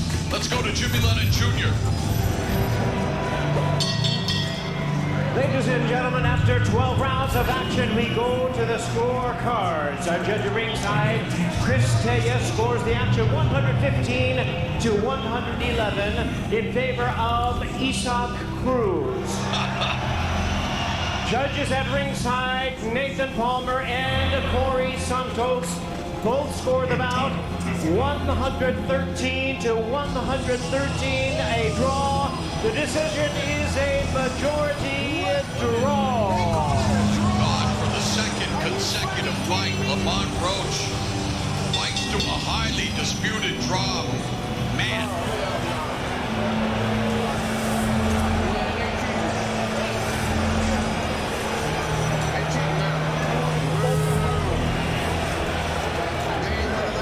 All right, let's go inside the ring to Brian Campbell. My goodness. Lamont Roach, a controversial draw for the second straight fight. What are you feeling right now? All I want is a fair shake, man. That's it. All I want is a fair shake. I think I pulled that fight out a close victory. All I want is a fair shake. That's it. You took the situation in the Davis fight with the scoring, and you took it in stride. How much more frustrating is it for you to have this happen twice? There's some bullshit, man. I don't know what I gotta do. I don't know, but we're gonna go back to the drawing board. I don't accept this at all. I clearly thought I wanted a close fight, and I'm tired of this shit. You fought on his terms inside and met his pressure head on. How difficult was that to change such an aggressive fight? It wasn't too difficult. Once I got in my groove, I knew what I had to do. I knew I had to bully the bully. That's what I started to do. I started pushing back. Y'all see me.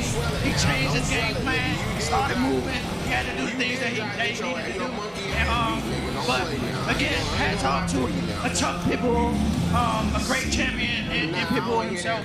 And, I gave the fans what they were supposed to get, a good fight. Lamont, where do you go from here? Back to the drawing board. Thank you so much. Abner Mars will translate here. With Isak, Pitbull, Cruz, you hear this crowd. What is your opinion of the scoring and the decision? Yo hice mi trabajo.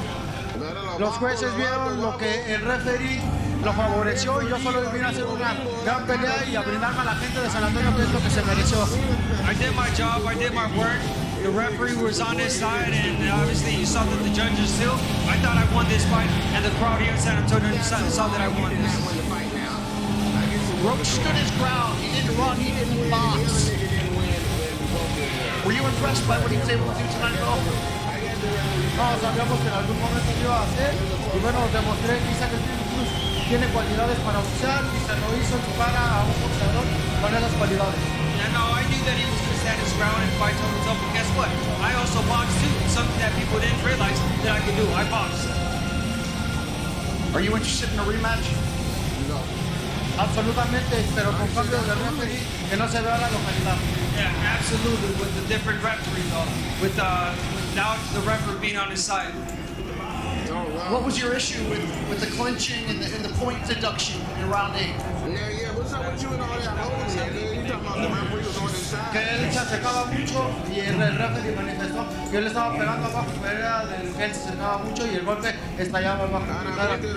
It was him getting in close. It was him getting in close, and when you get in close, well, you got to grab. But that wasn't my fault. And the point deduction, it shouldn't have taken that a point away because I only hit him on the side. That was only one time that he won. What's your final message to the fans? Yo gané, el que me quitó la pelea fue el referee. I won this fight, and the referee took this fight from me. Turns out to be a draw, and if you're Lamont Roach, you heard him say, what more do I have to do? Second consecutive fight where he believed that he fought well, he believes that he won.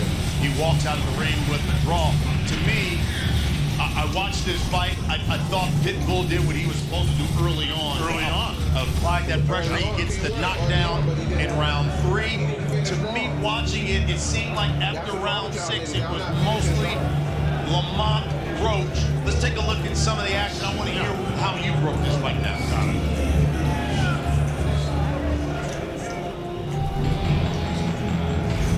All right, here we go. I mean, this is early on, obviously.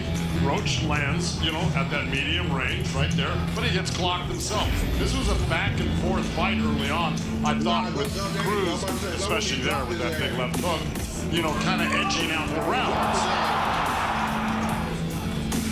Now, there's that left hook again, which was scored most of the night, but then again, Roach was landing his left hook all night. That was that counter hook he was throwing when Cruz would go to the body or make a step inside. So that was working for him. And then he got clipped with a nice right hand there. Roach did while throwing a right hand. It got hit low there. Now that was a low blow. See that left hook right there? Cruz is jumping in with his left hook for leaving his right hand down. But then he shrugs it off and then rallies right there. But he messed around in a few rounds. Cruz did, and I think gave away a couple of rounds to Roach, which should have maybe been the difference in the fight of Roach winning. Yeah, the interesting thing is everyone takes a look at the CompuBox stats there. All the judges gave Isak Pitbull Cruz round 12. I thought, it's funny because you saw Roach there. He went toe-to-toe with Pitbull early on, and then, became, as he said, the bully. You saw towards the middle end of those rounds, he was the one pushing Pitbull back and made Pitbull and I don't even know so much if he was pushing him back, that Pitbull was actually purposely moving around. I thought it was ridiculous. You broke your stride of what you normally do.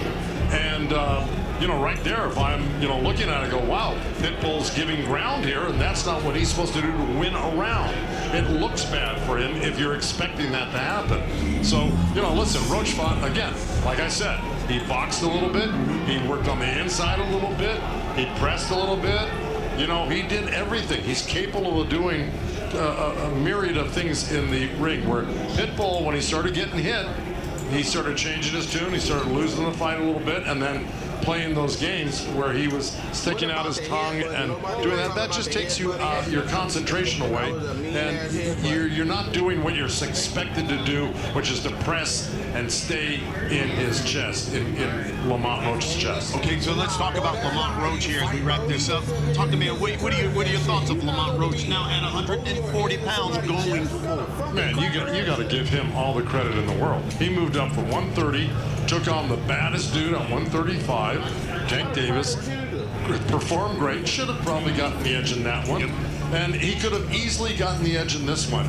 Again, he took on a 140-pounder and really kind of tamed him halfway through the fight. What do you say to Aesop Pitbull Cruz as he tries to reclaim the title at 140 that he once had last year going forward? And the question is, I'm sorry? What do you see? What do you see for his future here? Well, listen, look, I mean, he's going to look at this film, and I'm sure his corner recognizes it now. They're going to look at this film and go, you know what? You gave away this fight. You gave it away by abandoning what you do best. Was a heck of a night here in San Antonio. Damn. That's how the fight ends? Well, that sucked. I want my money back, boo.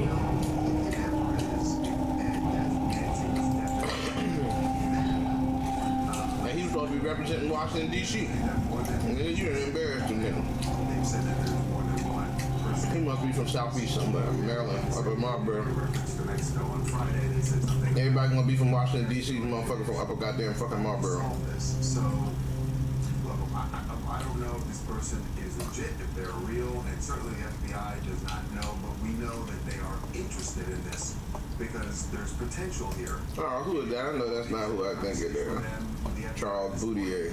And said, look, this is what I want to do.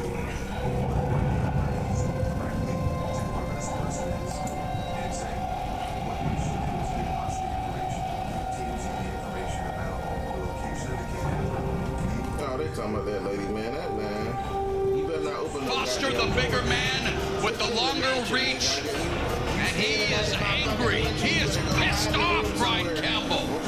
He doesn't like being the B-side as the defending champion. He's had issues with it. Fulton has called him a victim with a victim mentality. No love lost between these two. And you wonder if that's going to fuel some action back and forth after some peel-off. Well, fans from the Frost Bank Center here in San Antonio, Texas, Premier Boxing Champions presents the co-main event of the evening, brought to you by TGB Promotions in association with Top Rank Incorporated. Sponsored by Thomas J. Henry, built to win. And by DraftKings Sportsbook, the crown is yours. Sanctioned by the WBC, the President Mauricio Suleiman. These are our appointed judges. First from New Mexico, Esther Lopez. From West Virginia, Doug Robinson. And from New Mexico, Chris Tejas. Introducing our referee in charge, our third man in the ring, John Shorley. All right, fans, here we go. 12 rounds of boxing for the interim WBC lightweight world title. Introducing to you first on my right, fighting out of the red corner, wearing black trunks with red and white trim, fighting out of Houston by way of Orange, Texas. He weighed in at a ready 130 pounds with a record of 23 wins and 3 losses. He has 12 wins coming by way of knockout. Tonight, in his 6th consecutive world title appearance, please welcome the current WBC super featherweight champion of the world, known as Ice Water, O'Shaquie Foster. And his opponent across the ring, ready to fight out of the blue corner, wearing tan trunks, fighting out of Philadelphia, Pennsylvania. He weighed in at 132 pounds with a record of 23 wins and 1 defeat. He has 8 wins coming by way of knockout. Please welcome the 2-division world champion and the current WBC featherweight champion of the world, known as Cool Boy Steph Stephen Fulton. Once again, a referee in charge. Now to give instructions is John Shorley.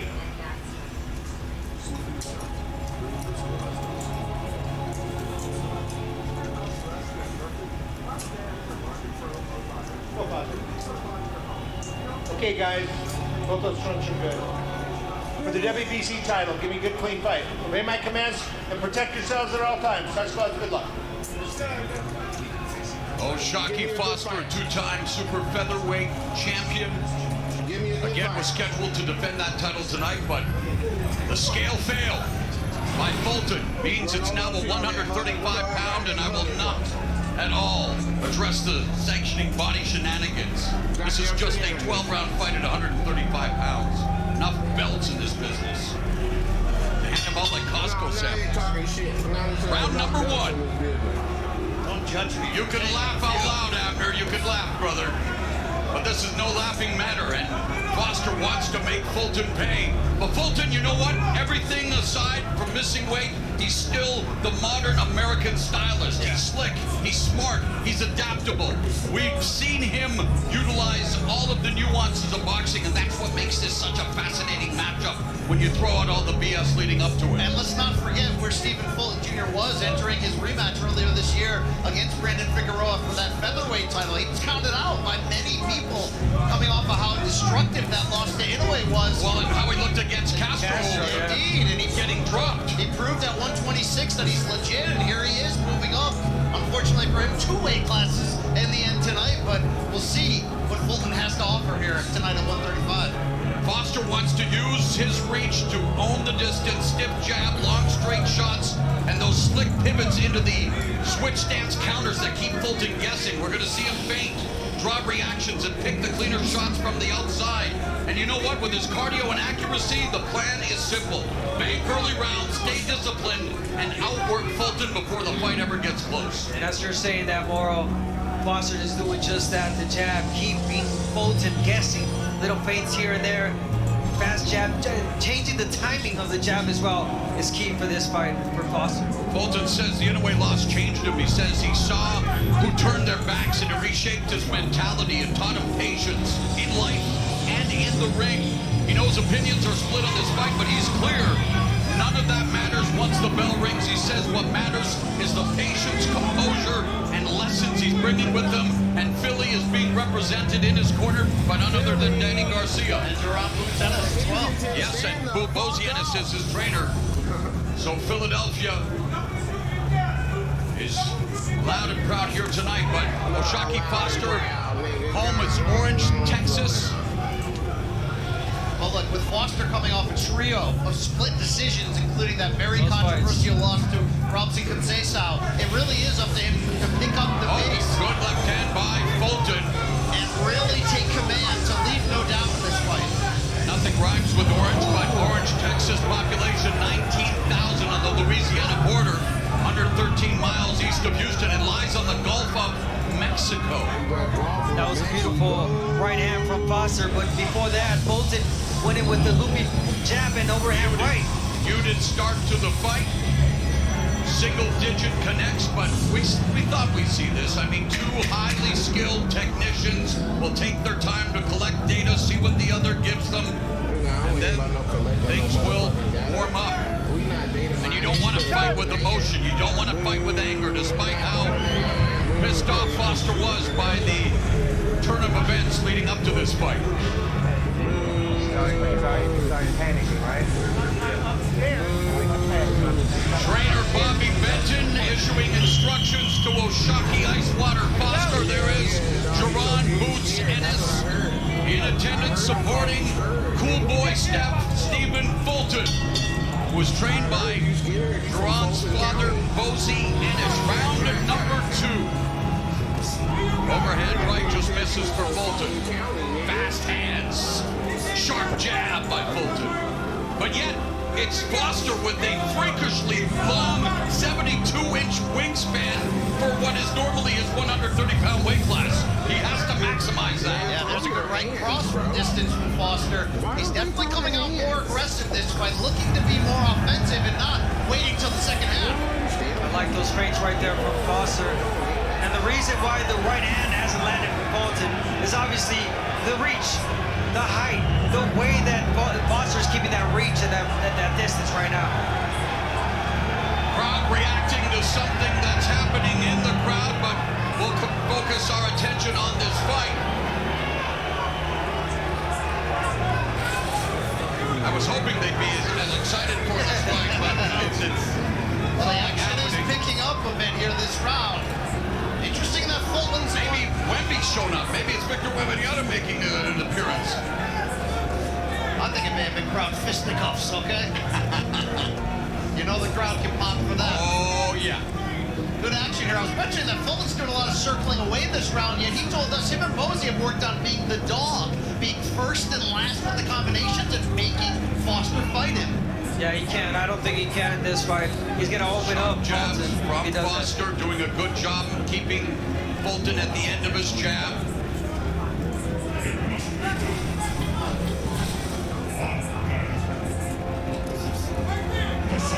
You know, Foster says last year was rough and people started acting like he didn't deserve his spot, but he insists he's made the right changes.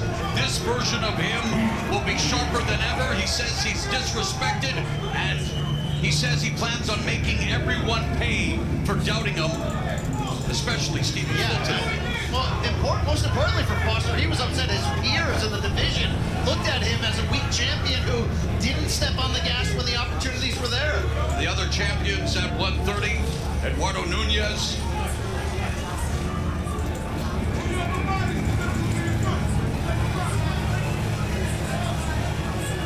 Emmanuel Navarrete, also a belt holder at 130, and now Foster, again, from distance, doing a good job throwing the combinations. The jab lands, the right hand blocked by the high guard of Fulton.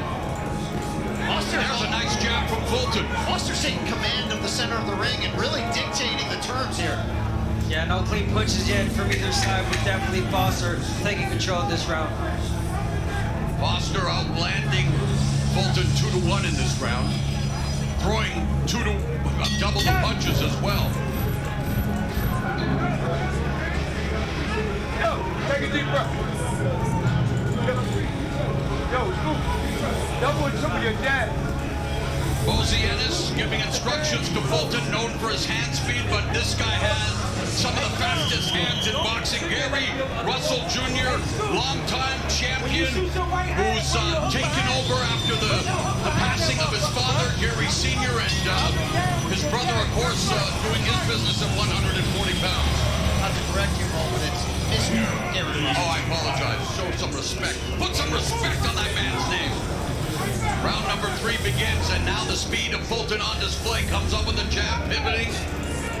Sharp jabs. Oh, but see, the longer range of Foster. Fulton's got to show us something this round, though. It's got to be where he makes the adjustments and starts to find his lane after a hot start for Foster. He's got to take that jab away from Foster. The way you do that is doing that. The jab fast, change it up, upstairs, downstairs. There you go. You got to keep pushing with still got to find the range. See, Foster hits him right with the jab, keeping him at the end of the punches. It's in the good range for Foster. Now on the inside, this is where Fulton could do some work. Yeah, you got to start disrupting that rhythm that Foster has. Jab, downstairs, upstairs, change it up, There's getting the close. jab again for Foster. Oh, nice right hand splits the guard of Fulton. And see, Fulton jabbing, but is not at the distance. Can't close the gap.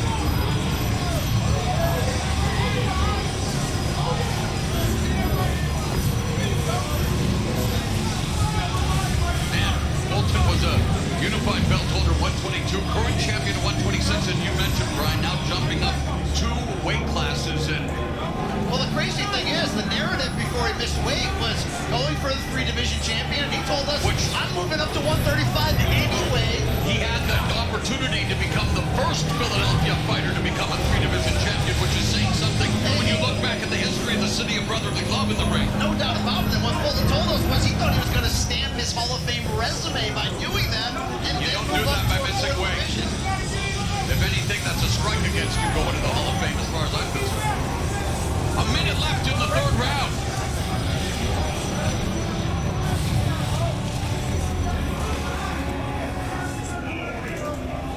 Foster making it really difficult. I'm sorry, yeah, Foster making it really difficult for Fulton to get in. Controlling the pace, the terms, and those punches are hitting the shoulder. There's a side stand, the shoulder roll here of Foster, so Fulton unable to land anything clean. It's overreaching. That jab all night. Good defense. Full counter there was open for Foster. Double, triple jab. That's what Fulton has to do. Foster beginning to gain confidence, really in control of this fight thus far. He looks absolutely fantastic to start. Like we mentioned, controlling that center of the ring, working behind the jab. Really going to put the pressure on Fulton to land something big to change this momentum.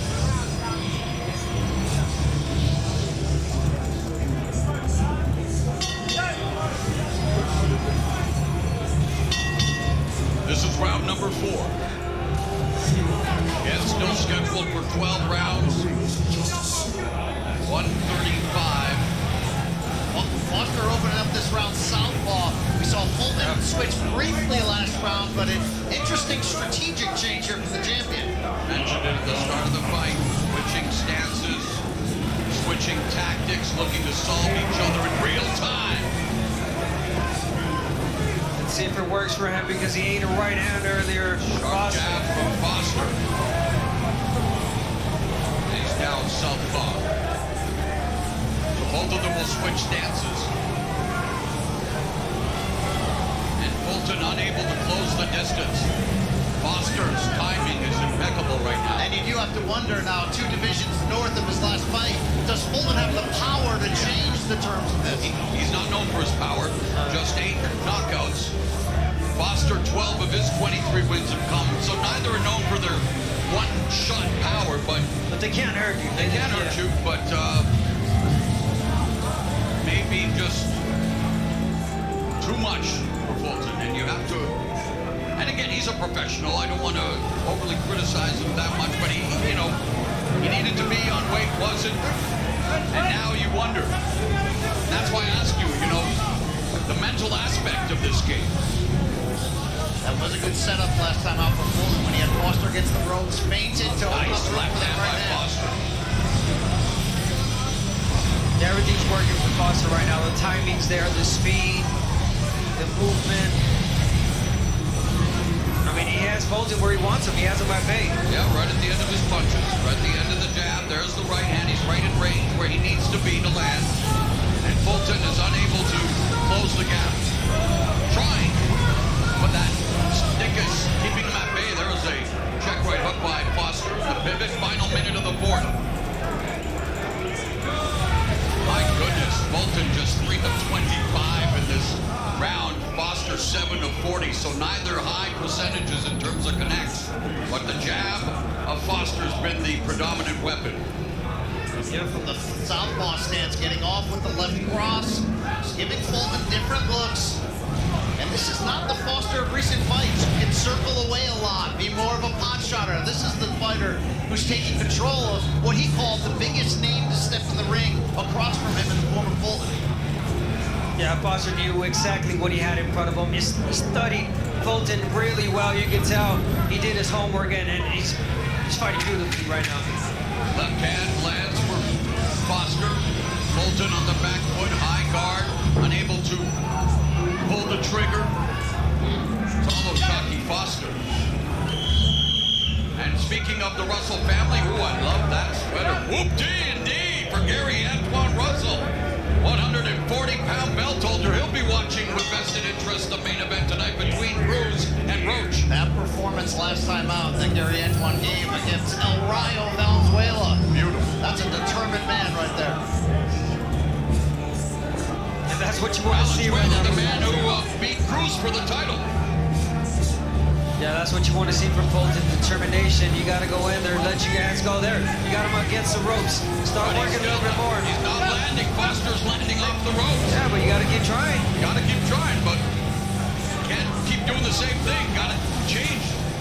Make adjustments, especially in this fight. Well, Foster's definitely not making it easy for him. Yes, you've got to find your range. Exactly. That's the Fulton corner saying what I've been saying all fight long. Foster looks so comfortable here on the southpaw position. Oh, and he tags him again. Yeah, this is a very comfortable, composed, and highly effective Oshaki Foster. That's the best. Like, everything you worked on in the gym is working. It's coming to play, and you gotta be satisfied if you're Foster. And look, we talk about not fighting emotionally, and I'm not saying Foster is doing that, but you wonder if all of the beef between them, the missing weight, has at least fueled him, put some more push behind him, and he's showing that confidence tonight. Great point. And man, that jab knocking Fulton off balance.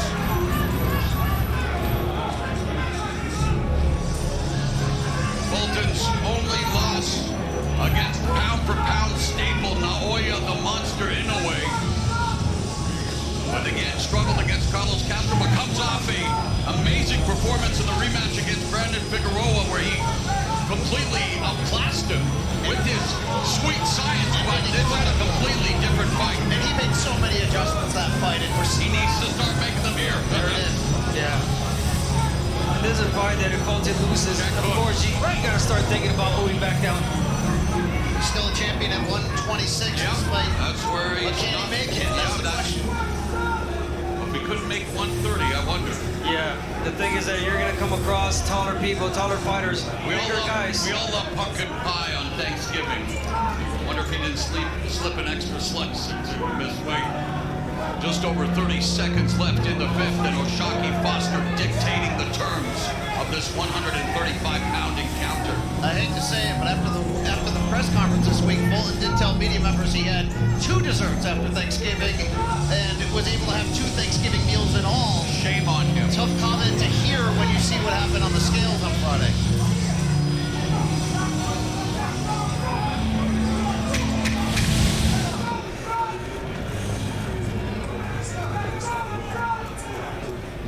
Ice water, Oshaki Foster. Order filled. It's one-way traffic.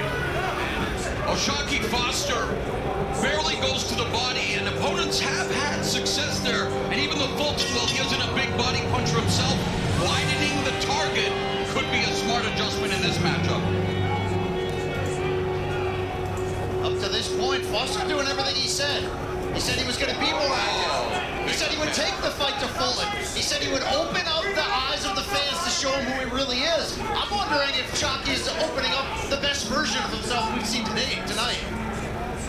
Yeah, and I think it's going to come to a point where Foster is going to find those moments where he might be able to push Fulton back, those openings right there. Because Fulton, he's going to try to land those shots. He's going to open up. He's the smaller fighter. And there it is. Knocked off balance again by Foster, and Fulton just frustrated, unable to do anything right now against Foster. It's quite incredible to watch. Outside of those right hands to the body, you're you right. Look at the stats, they're putrid for Fulton right now. How does he get inside to be able to have success against that reach? It's not working out well so far.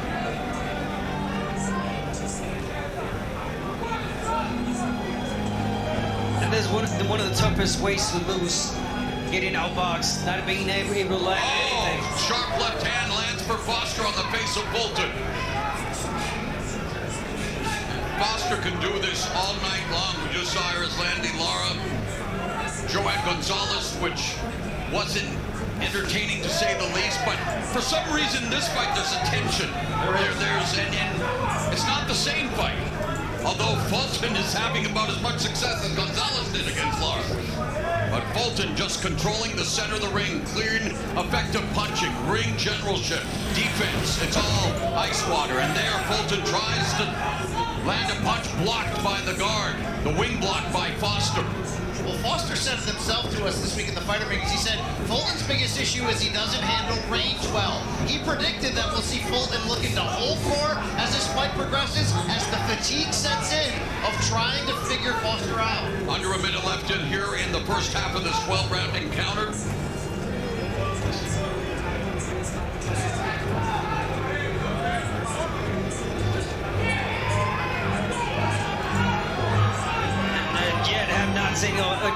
A single jab from Fulton. He can't close the distance.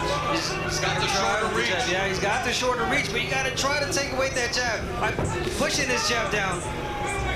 attempting something at least. There it is. That's what the fuck you chose to do. We haven't seen Fulton successfully make any adjustments thus far, and this fight is half over. That jab, nigga, that's what the jab is for. Fulton in the corner, Foster unloading Fulton, pivoting. The first half of this fight belonging to Oshaki Icewater Foster. Well, he's fought to 3 straight split decisions. The fight before that, the dramatic come from behind 12th round knockout to keep his belt against Eduardo Hernandez. Now we're seeing how he fights with a lead for once. Pretty impressive. Very impressive. This ain't Lance Haven, I'm telling you, bro. Now everything they do is a fraud. Foster's yet to return to that orthodox stance since making that adjustment 3 rounds ago. He continues to pick off Fulton. Parrying the jab.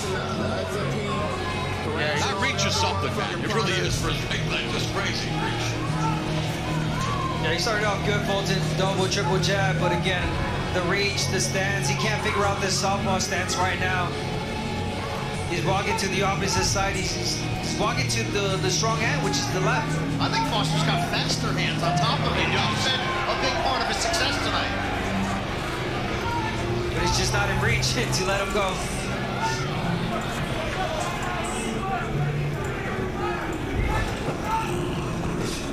Look, these are 2 elite fighters, but this is on its way to not becoming, I think it is, a master class. Master class.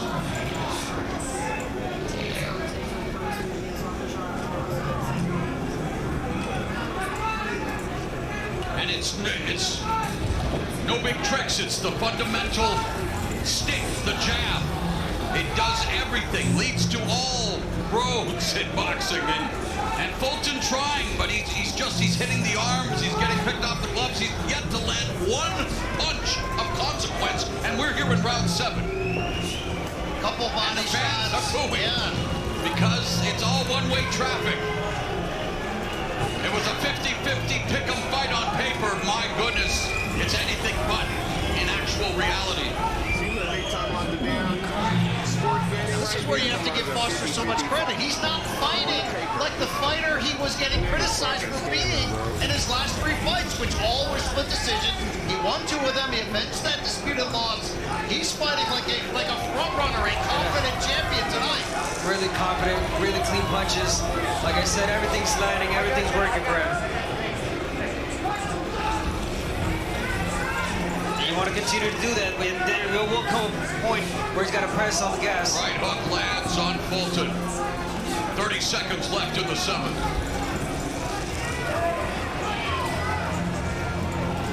Fulton doesn't look discouraged in terms of his body language.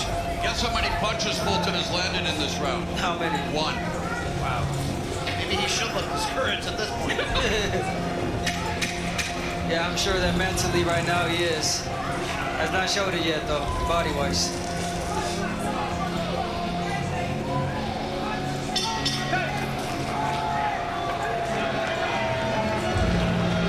Grammy-nominated rapper Cameron in the house. Big fight fan.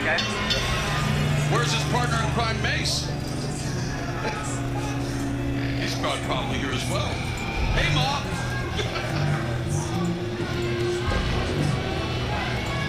Mama Ranallo watching in the mighty metropolis of Mount Lehman, British Columbia, Canada. We hope you're enjoying the action wherever you may be watching. Larry Hazard's unofficial scorecard, and yeah, one-way traffic for Oshaki Foster. Fulton's starting to have a bit of success with these quick counter right hands in close. Yeah, the corner told him, hey, it's time to counter left hand lands for Foster. And he's doing just that. Another left hand by Foster. Fulton starting to become unnerved here. Swinging wildly, gets picked off again with that left hand. Head's not off center line. Now he ducks. But he's pulling back in a straight line, and you don't expect that for a guy with his credentials. Counter left again by Foster. Fulton's trying. It's just he's hitting air. Yeah. Like there.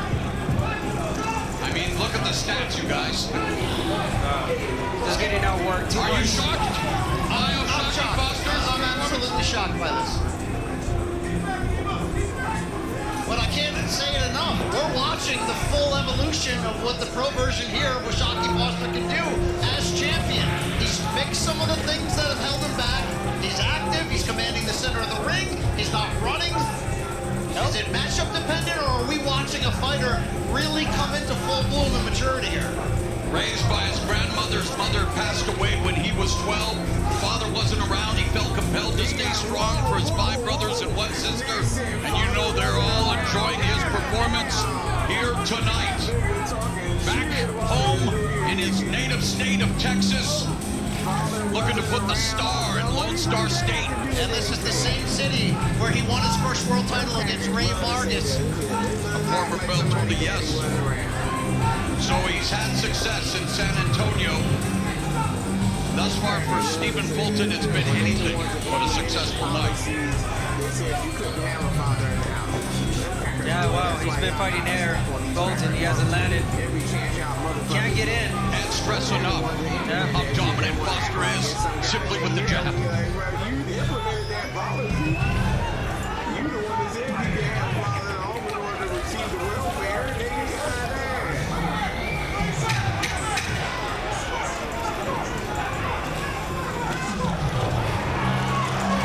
Foster trying to knock Fulton down, a little more aggressive.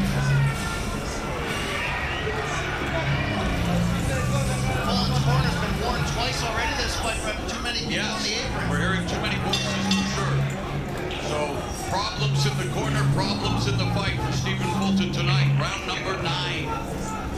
They're telling him, and look at this, the huge discrepancy in terms of total punches landed. This isn't an offensive onslaught by any means, but it's the Harlem Globetrotters against the Washington Generals there with the 120, 111, 38. Foster switching back to orthodox for the first time since round 3.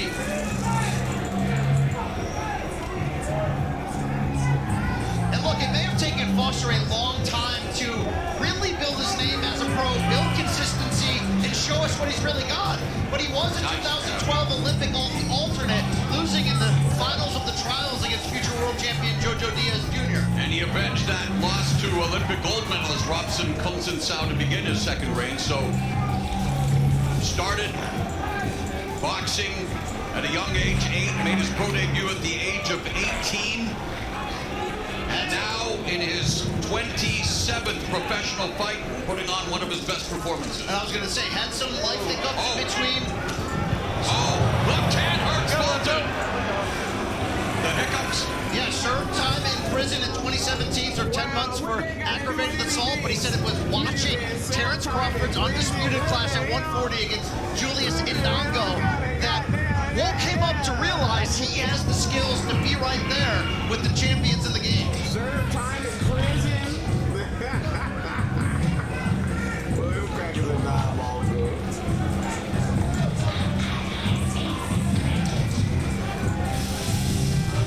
Fulton landed 47 punches against Inoue in 8 incomplete rounds. Foster's held him to fewer than that tonight. Just over a minute left in the ninth. He's already bleeding from his mouth, Fulton, and I know I'm gonna sound repetitive right here, but and this is what the corners tell Fulton, and it's not easier said than done, but you can throw punches. Back him up, throw punches, but that's exactly what you need to do. Try it. Look, I'm reading on the bio sheet that the reach advantage for Foster is only 1.5 inches. It looks like it's 1.5 miles. But at this point, Fulton is already beaten. Yeah. Physically and mentally. Yeah, he looks it. Yeah. 30 seconds left in the ninth. I mean, it's just amazing how he's unable to close the distance, and as we said, he's not landing anything. 42 of 320 punches so far in this fight for Fulton compared to 125 of 407 for Foster. Incredible.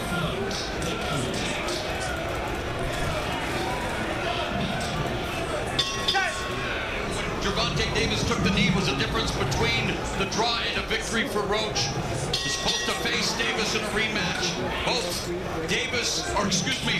Cruz and Roach have gone 12-round distance with Davis, both losing, but the main event still to come tonight. Here's round 10 of this 135-pound matchup as Fulton becoming aggressive. Referee shortly telling him not to hold, but Fulton's got to do whatever it takes. Oh, eats the 1-2 from Foster. Back to an orthodox stance.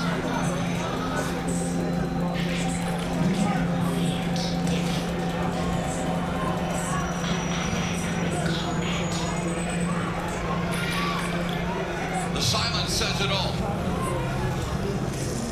It's incredible what he's doing to a two-division champion. Weight classes for a reason.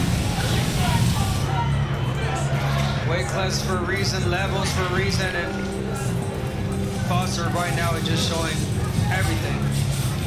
And it making it look so easy too. I got you. Great. After, do you think he's been more effective as a southpaw or the orthodox stance? Yeah, both sides. I mean, it's just the fighter that's been doing everything and everything he can in this fight. Showing different arsenals, different ways to fight. Fulton, beating him, pushing him back, fighting backwards, counter-punching. I mean, just everything.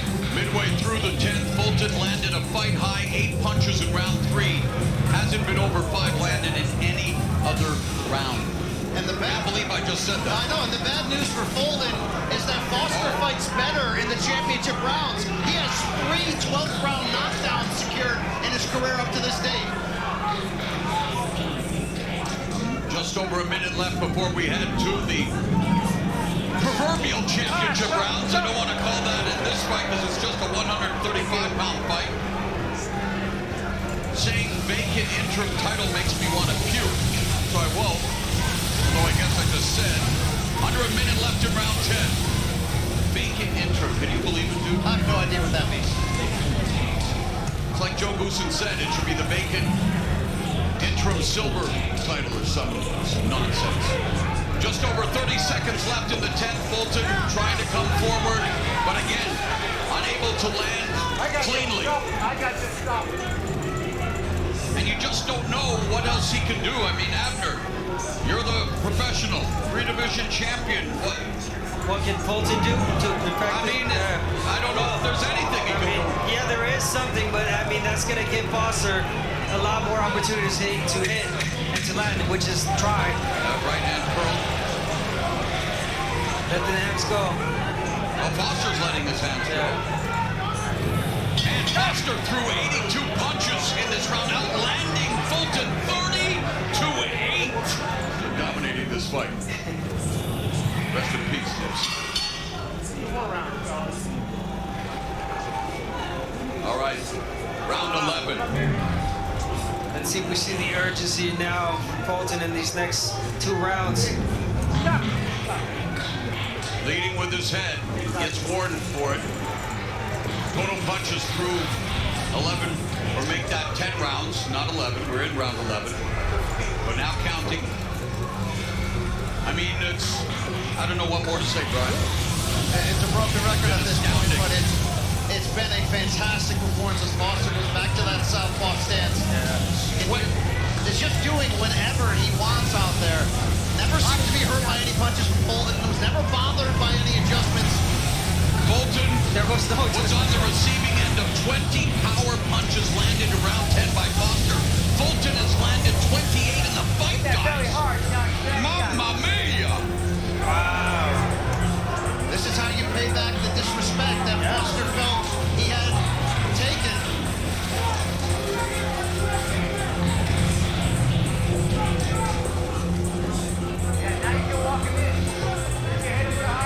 See blood coming from the nose now of Fulton. Why not, right? And this is going to be a hard fight to come back from, because not only he lost, he took a beating. He took a beating mentally, physically, and it's a hard loss for Fulton.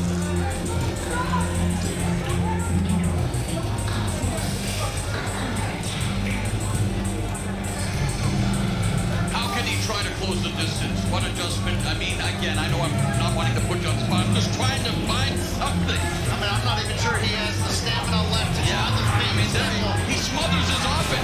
he gets inside. I mean, the answer is be the Philly fighter. That sometimes we criticize him for not having big-time power for being. You got to get inside. You got to make it a war. You got to toe the line of what's legal here. Boy, he could really use a smoking Joe Frazier left hook right about now. Under a minute left in the 11th. O'Shaquie Foster. Oh, there was a punch landed, and now Fulton getting beaten up with that jab. The face beginning to show the vestiges of battle and the assault of O'Shaquie Foster. Walking him down. Under 30 seconds left in the 11th. There was a counter right, but blocked by Foster. Good defense by Foster, even in the pocket, even as he's walking full and down.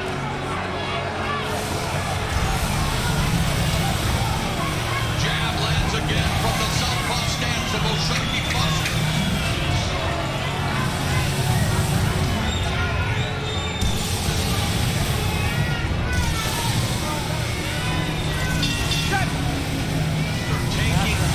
To school. Now, final 3 minutes. Thank you.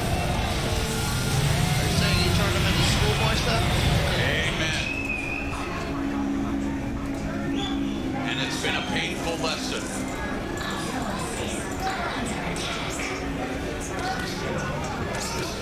Foster opening up. Counter.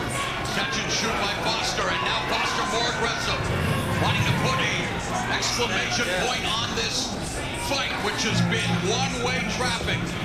Cannot stress how dominant this fight, this performance has been by Foster. This might be a star-making performance. It's not powerful against a truly talented and accomplished opponent.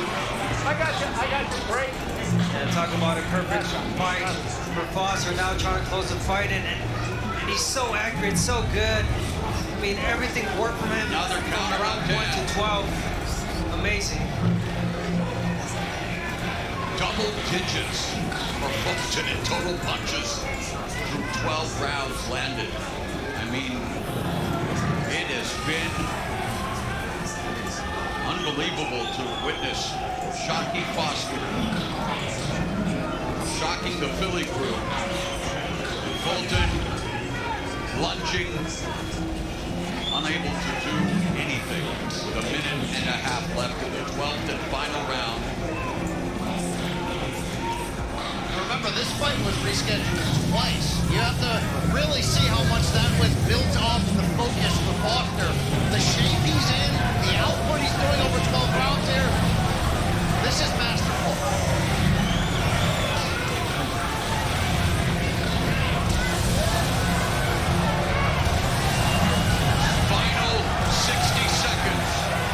Crowd firmly behind O'Shaquie Foster.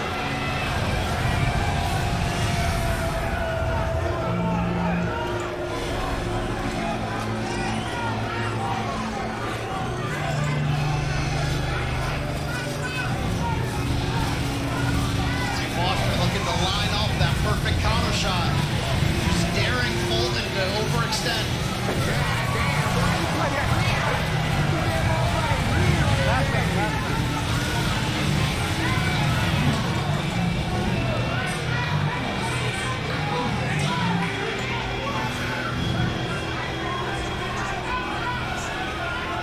It has been a master class, a star-making performance for O'Shaquie Foster, who has comprehensively outboxed a former unified champion at 122, a current belt holder at 126. Boy, did he make Fulton pay for missing weight tonight. Incredible. Ice, water. Easy work. He didn't take no chances. He didn't take no chances. Easy work, did Bobby Benton say right there. Virtuoso is almost the word I'm thinking of right now. Let's take a look back at the action that we saw. Beautiful counter right hand early on from Foster. This was from the right side. Now a quick switch to the left. We saw both stances from Foster, but we ultimately saw the same result. Fulton unable to reach him. Foster commanding distance, but he didn't box and circle away. He took the fight to Fulton, relying on that reach and size advantage against the smaller fighter who was coming up and eventually, as we said, pit weight. You want to see how masterful Foster was. Numbers don't always tell the complete story. They do tonight. 41% of the power punches for O'Shaquie Foster, known more as a slick boxer coming in, but he gave you a little of everything. Look at the jab advantage, 90 to 25. What a performance. Well, the decision should be academic, but let's get it anyway from Jimmy Lennon Jr. Ladies and gentlemen, after 12 rounds of action, we go to the scorecards with the unanimous decision over the score total. Judge ringside, Chris Reyes scores the action 117 to 111. Judge Esther Lopez sees it 118 to 110, and Doug Robinson scores the bout 119 to 109. All three in favor of the winner. He is now the interim WBC lightweight title holder, Icewater O'Shaquie Foster. O'Shaquie Foster fostered the victory with an incredible performance against a guy who's been a champion in two weight classes, still currently a champion at 126, but you wonder where Stephen Fulton goes after a loss like this.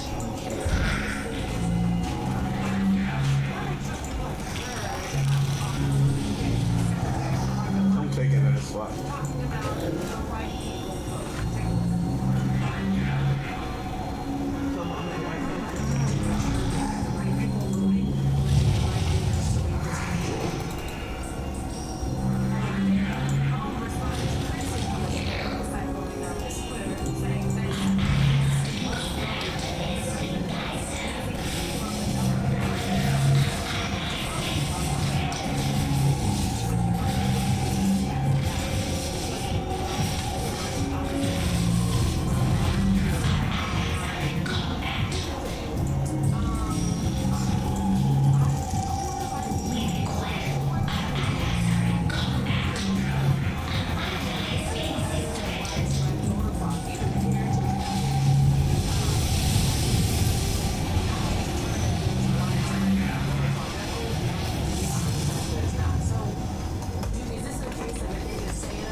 killing me with that. Imagine if you were an undocumented person. That means that's an illegal motherfucking alien. What the fuck are you talking about?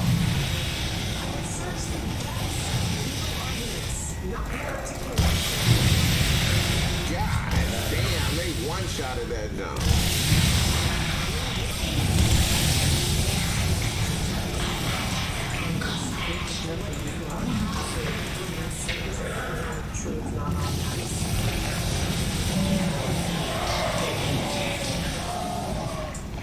It's a passive glance to the state of America, right? The fact that right now there's a Congress to Hell yeah. See, why did they... I'm starting to really believe. Why do they have a problem with having an ID to vote? Because you know them fucking illegals ain't got no ID. Because they're illegal. And you've been really... They might have actually been sneaking them niggas in and letting them vote in our goddamn motherfucking country. Even though I don't know how, because goddamn motherfucking... I done been an electioneer for a goddamn person of an election fucking official. You gotta sign to have an address. They say it's non-board. They know good and well when you walk up in there, you bag with. I don't know. Unless they, like you say, there's a person in there. No. Winking them. Yeah, the winking them in. And you go to that person's line. I mean, that's what people see that. Unless you come at some time in the morning. Would they really? If you want to do all that, just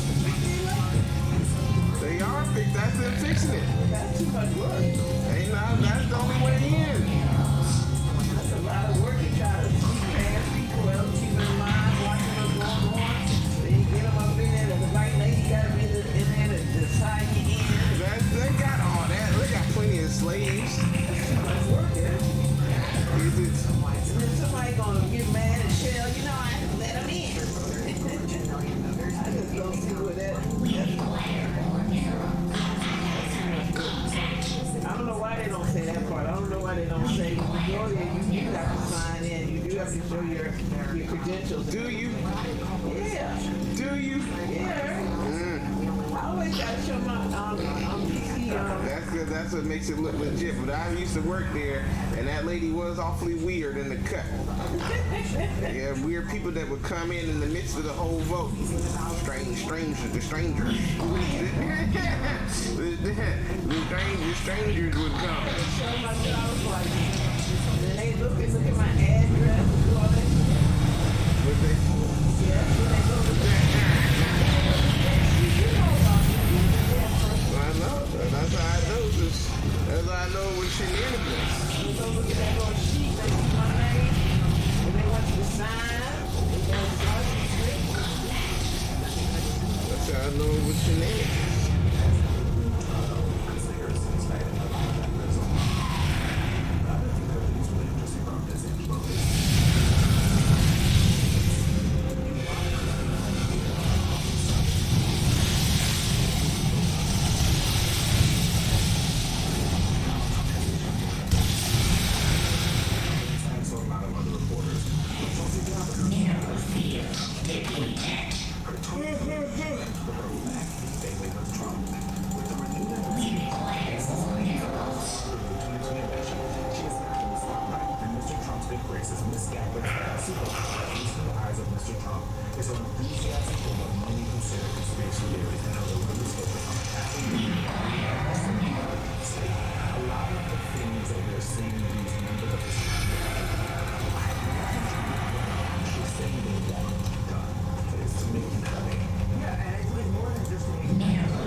We fighting over minerals right now. It's the mineral wars.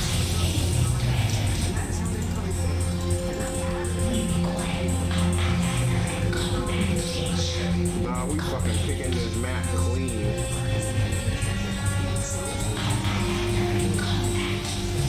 Oh damn, they got fucking minerals here. It's the mineral wars. Everybody needs them minerals. Go down, they trying to get us again. Got $500 worth. They keep trying to drag gold, bro. Something's up. They see niggas buying that shit, they trying to wipe it off.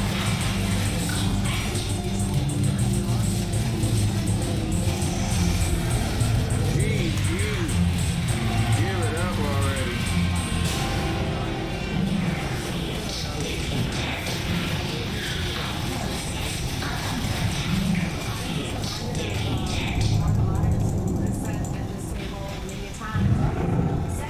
The president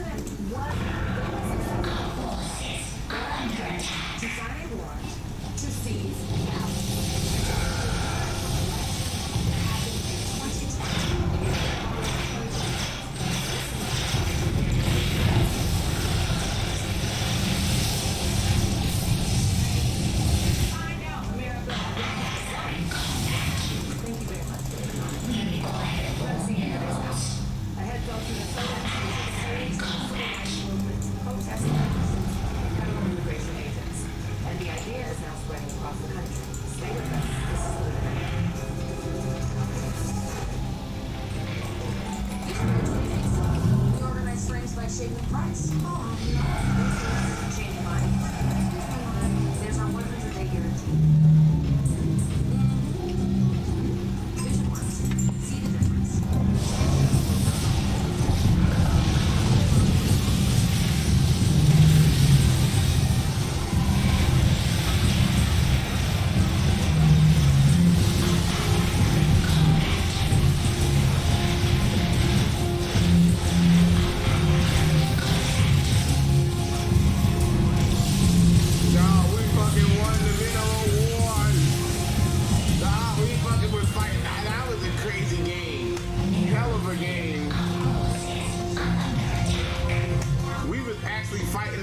Resources. I've never seen a game go like that. Where niggas not everybody was tapped out. I'm over there screaming at my team. I'm like, bro, I got no money. Like all the fucking and so I didn't realize they were also out of money. So everybody out of money, we over here trying to fight for who's gonna get this last little slither of the lands.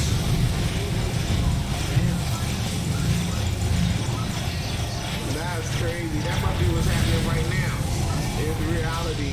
It's the mineral wars. Now everybody that took all the slots. There's no more room for no more slots.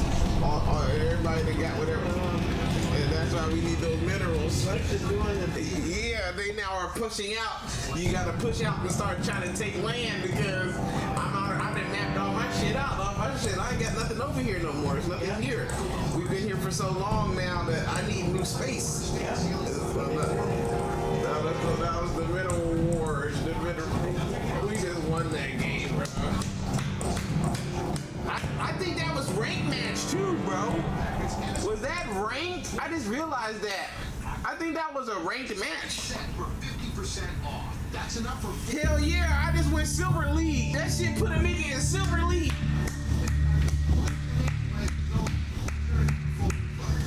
Hell of a game, boys.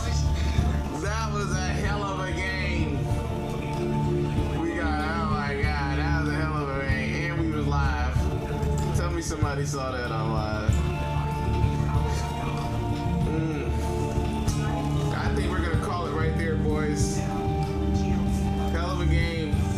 Money Booty Show, thank y'all for watching. I gotta go now watch my account go to 0.